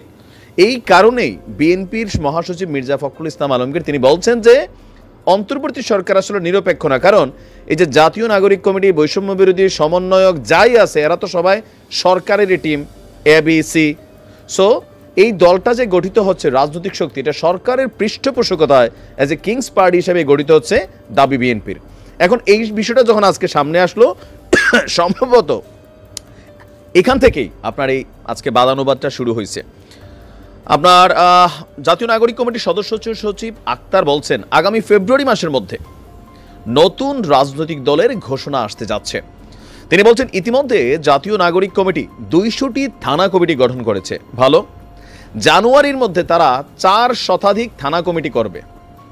এর পাশাপাশি জাতীয় নাগরিক কমিটি এবং বৈষম্য বিরোধী ছাত্র আন্দোলন সারা দেশে কাজ করছে। সম্ভবত এগুলার কারণে সার্জিস অতিরিক্ত ব্যস্ত হয়েছে। জুলাই শহীদ ফাউন্ডেশনের মতন এত মহান একটা দায়িত্বের পদ থেকে সার্জিস অ্যাজ এ পলিটিশিয়ান হিসেবে নিজের সরাই নিয়ে আসছে। এখন তো আমরা এটা বলতেই পারি, সার্জিস বলছে সে ইলেকশন করবে যদি জনগণ চায়। তো তার মানে যারা আহত হইল, যারা নিহত হইল, তাদের পরিবারের ক্ষতিপূরণ টতিপূরণ নিয়ে সারা বাংলাদেশে আমরা দেখছি যে ডক্টর ইউনূস বলছিলেন যে মিসম্যানেজমেন্ট, টাকার সমস্যা নাই। তাহলে সমস্যাটা কি? এগুলোতে কেউ সময় দিতে চাচ্ছেন ওইভাবে? রাজনৈতিক দল গঠন নিয়ে আপনারা ব্যস্ত হয়ে গেছেন, ফাইন, আমরাও চাই একটা রাজনৈতিক দল আসুক। তো আপনার বলা হচ্ছে যে আগামী ফেব্রুয়ারি মাসের মধ্যেই এই রাজনৈতিক দল ঘোষণা করা হবে। আপনার রংপুরের কারমাইকেল কলেজে কাউনিয়া এবং পীরগাছায় অধ্যয়নরত শিক্ষার্থীদের সাথে মত বিনিময় শেষে সাংবাদিকদেরকে বলছেন যে তারা রাজনৈতিক দলটির নাম ঠিক করেননি, কিন্তু বিভিন্ন জনের কাছ থেকে 100রও বেশি নাম প্রস্তাবনায় চলে এসেছে। সেই নামগুলো থেকেই তারা একটা নামকে ফাইনাল করবে। তার মানে বিএনপির ভয়টা এখান থেকেই শুরু, যে এই সরকারের টিম হচ্ছে এগুলা, এই সরকারই আবার নির্বাচন করবে। তো স্বাভাবিকভাবে এই সরকারের অধীনে যে নির্বাচনটা হবে এটা প্রশ্নবিদ্ধ হবে। এটা বিএনপি কেন, এটা তো আমরাও বলতে পারি, সবাই বলবে এটা। কারণ আমি যেহেতু এই ছাত্রদের কর্তৃক নিয়োগকৃত ইউনূস সরকারের সব উপদেষ্টারা কায়ে নিয়োগ দিছে, ছাত্ররা নিয়োগ দিছে, তাদের বক্তব্য। তো তাহলে এখন যে সেট আপটা আছে, এই সেট আপটার অধীনে একটা নির্বাচন, তার মানে অন্তর্বর্তী সরকারের প্রয়োজনীয়তাটা বিএনপি ওই জায়গা থেকে নিয়ে আসছে। তার মানে বিএনপির জায়গায় বিএনপি শতভাগ সঠিক, কারণ 16 বছর ক্ষমতা দেখে নাই। এখন এই যে গোল্ডেন চান্স, এইটাও আবার ওয়ান কাইন্ড অফ তাদের মধ্যে ভয় তৈরি হয়ে গেছে, যার কারণে আজকে তিনি মির্জা ফখরুল ইসলাম কিন্তু এই বক্তব্যটা দিয়েছেন। তো এখন আপনি কি মনে করছেন যে ছাত্ররা আসলে কি চাচ্ছে? রাজনৈতিক দল হিসেবে তারা আসবে। আবার উপদেষ্টা নাহিদ বলছিল যে আগামী 20 বছর এই দেশের রাজনীতিতে তরুণদের প্রভাব থাকবে। তো আমি ব্যক্তিগতভাবে মনে করি দরকার আছে এই দেশের রাজনৈতিক দল। কেন দরকার আছে? আমাদের যে প্রধান রাজনৈতিক দলগুলো, তাদের মধ্যে একটা মেন্টালিটি ঢুকে গেছে যে আমরা ছাড়া বাংলাদেশে আর কোনো দল নাই, আমরা যেটা করবো এটাই, এই একটা মেন্টালিটি কিন্তু আছে, জনগণের ভিতরে আছে, বিকল্প নাই। বিকল্প হিসেবে যারা আছে এরা একক ক্ষমতায় যাওয়ার মতন কারোরই অধিকার বা ক্ষমতা নাই। নতুন দল আসুক, হয়তো এবার আসলে তারা ক্ষমতায় যাবে, এই চিন্তাটা ভুল। কিন্তু আস্তে আস্তে ম্যাচিউর হবে, পরিপক্ক হবে। বাংলাদেশে 2-3টা যে 4টা বড় দল আছে তাদেরই বিপরীতে আরও একটা বড় দল হবে, এটা খারাপ না। ছাত্রদের মধ্যে পরিচ্ছন্নতার জায়গাটা হয়তো ভালো থাকবে, মাঠে আসলে হয়তো আর অনেক কিছু আমরা দেখব। তো ওয়েলকাম, আপনারা দল ঘোষণা করেন। দর্শক শ্রোতা, আশা করি সকল বক্তব্য আপনারা মনোযোগ সহকারে শুনেছেন এবং বিস্তারিত বুঝতে পারছেন। এই সমন্বয়করা কোটি কোটি টাকা কিভাবে লেনদেন করতেছে, কোথায় পেল? এই সমন্বয়করা কোটা আন্দোলনের সময় পালিয়ে গিয়েছিল, আবার কেন ফিরে আসলো? এই সমন্বয়করা এই দুইজন সমন্বয়করা, বিশেষ করে সার্জিস আলম ও হাসনাত আবদুল্লাহ, এই দুইজন সাদ্দামের পিছনে স্লোগান দিত জয় বাংলা বলে। কিন্তু এই সার্জিস আলম, এই হাসনাত আবদুল্লাহ শেখ হাসিনার সঙ্গে পাল্টি নিয়ে এখন তার বিরুদ্ধে গিয়েছে। একমাত্র বলা যায় এই সমন্বয়করাই শেখ হাসিনার পতন ঘটিয়েছে। দর্শক শ্রোতা, আশা করি সকল প্রশ্নের উত্তর আপনারা ভিডিওর মধ্যে পেয়েছেন। তবে এই সমন্বয়কদের নিয়ে আপনাদের যদি কোনো মতামত থাকে অবশ্যই মতামতটি কমেন্ট বক্সে লিখবেন। ইতিমধ্যে বাংলাদেশের রাজনীতির প্রেক্ষাপটে এই সমন্বয়করা যেখানেই যাচ্ছে ঠিক সেখানেই গণধোলার শিকার হচ্ছে এবং ইতিমধ্যে সমন্বয়করা গ্রেপ্তার হয়েছে। ঠিক এই ধরনের একটি প্রশ্ন সোশ্যাল মিডিয়ার মাধ্যমে ঘুরে বেড়াচ্ছে। তবে সমন্বয়করা যদি গ্রেপ্তার হয় তাহলে আপনারা কি বলবেন? আপনারা এতে সহমত আছেন কি না অবশ্যই কমেন্ট বক্সে লিখবেন। আওয়ামী লীগের সমর্থকরা এই সমন্বয়কদের নিষিদ্ধ করতে চায়, কেননা এই সমন্বয়করা বাংলাদেশের মধ্যে যতই সময় যাচ্ছে ততই রাজপথের মধ্যে তাণ্ডব চালাচ্ছে। দর্শক শ্রোতা, এই সকল বিস্তারিত নিয়ে আপনাদের মূল্যবান মতামতগুলি কমেন্ট বক্সে লিখবেন। তো ধন্যবাদ সকলকে, নেক্সট ভিডিওতে দেখা হবে। আল্লাহ হাফেজ।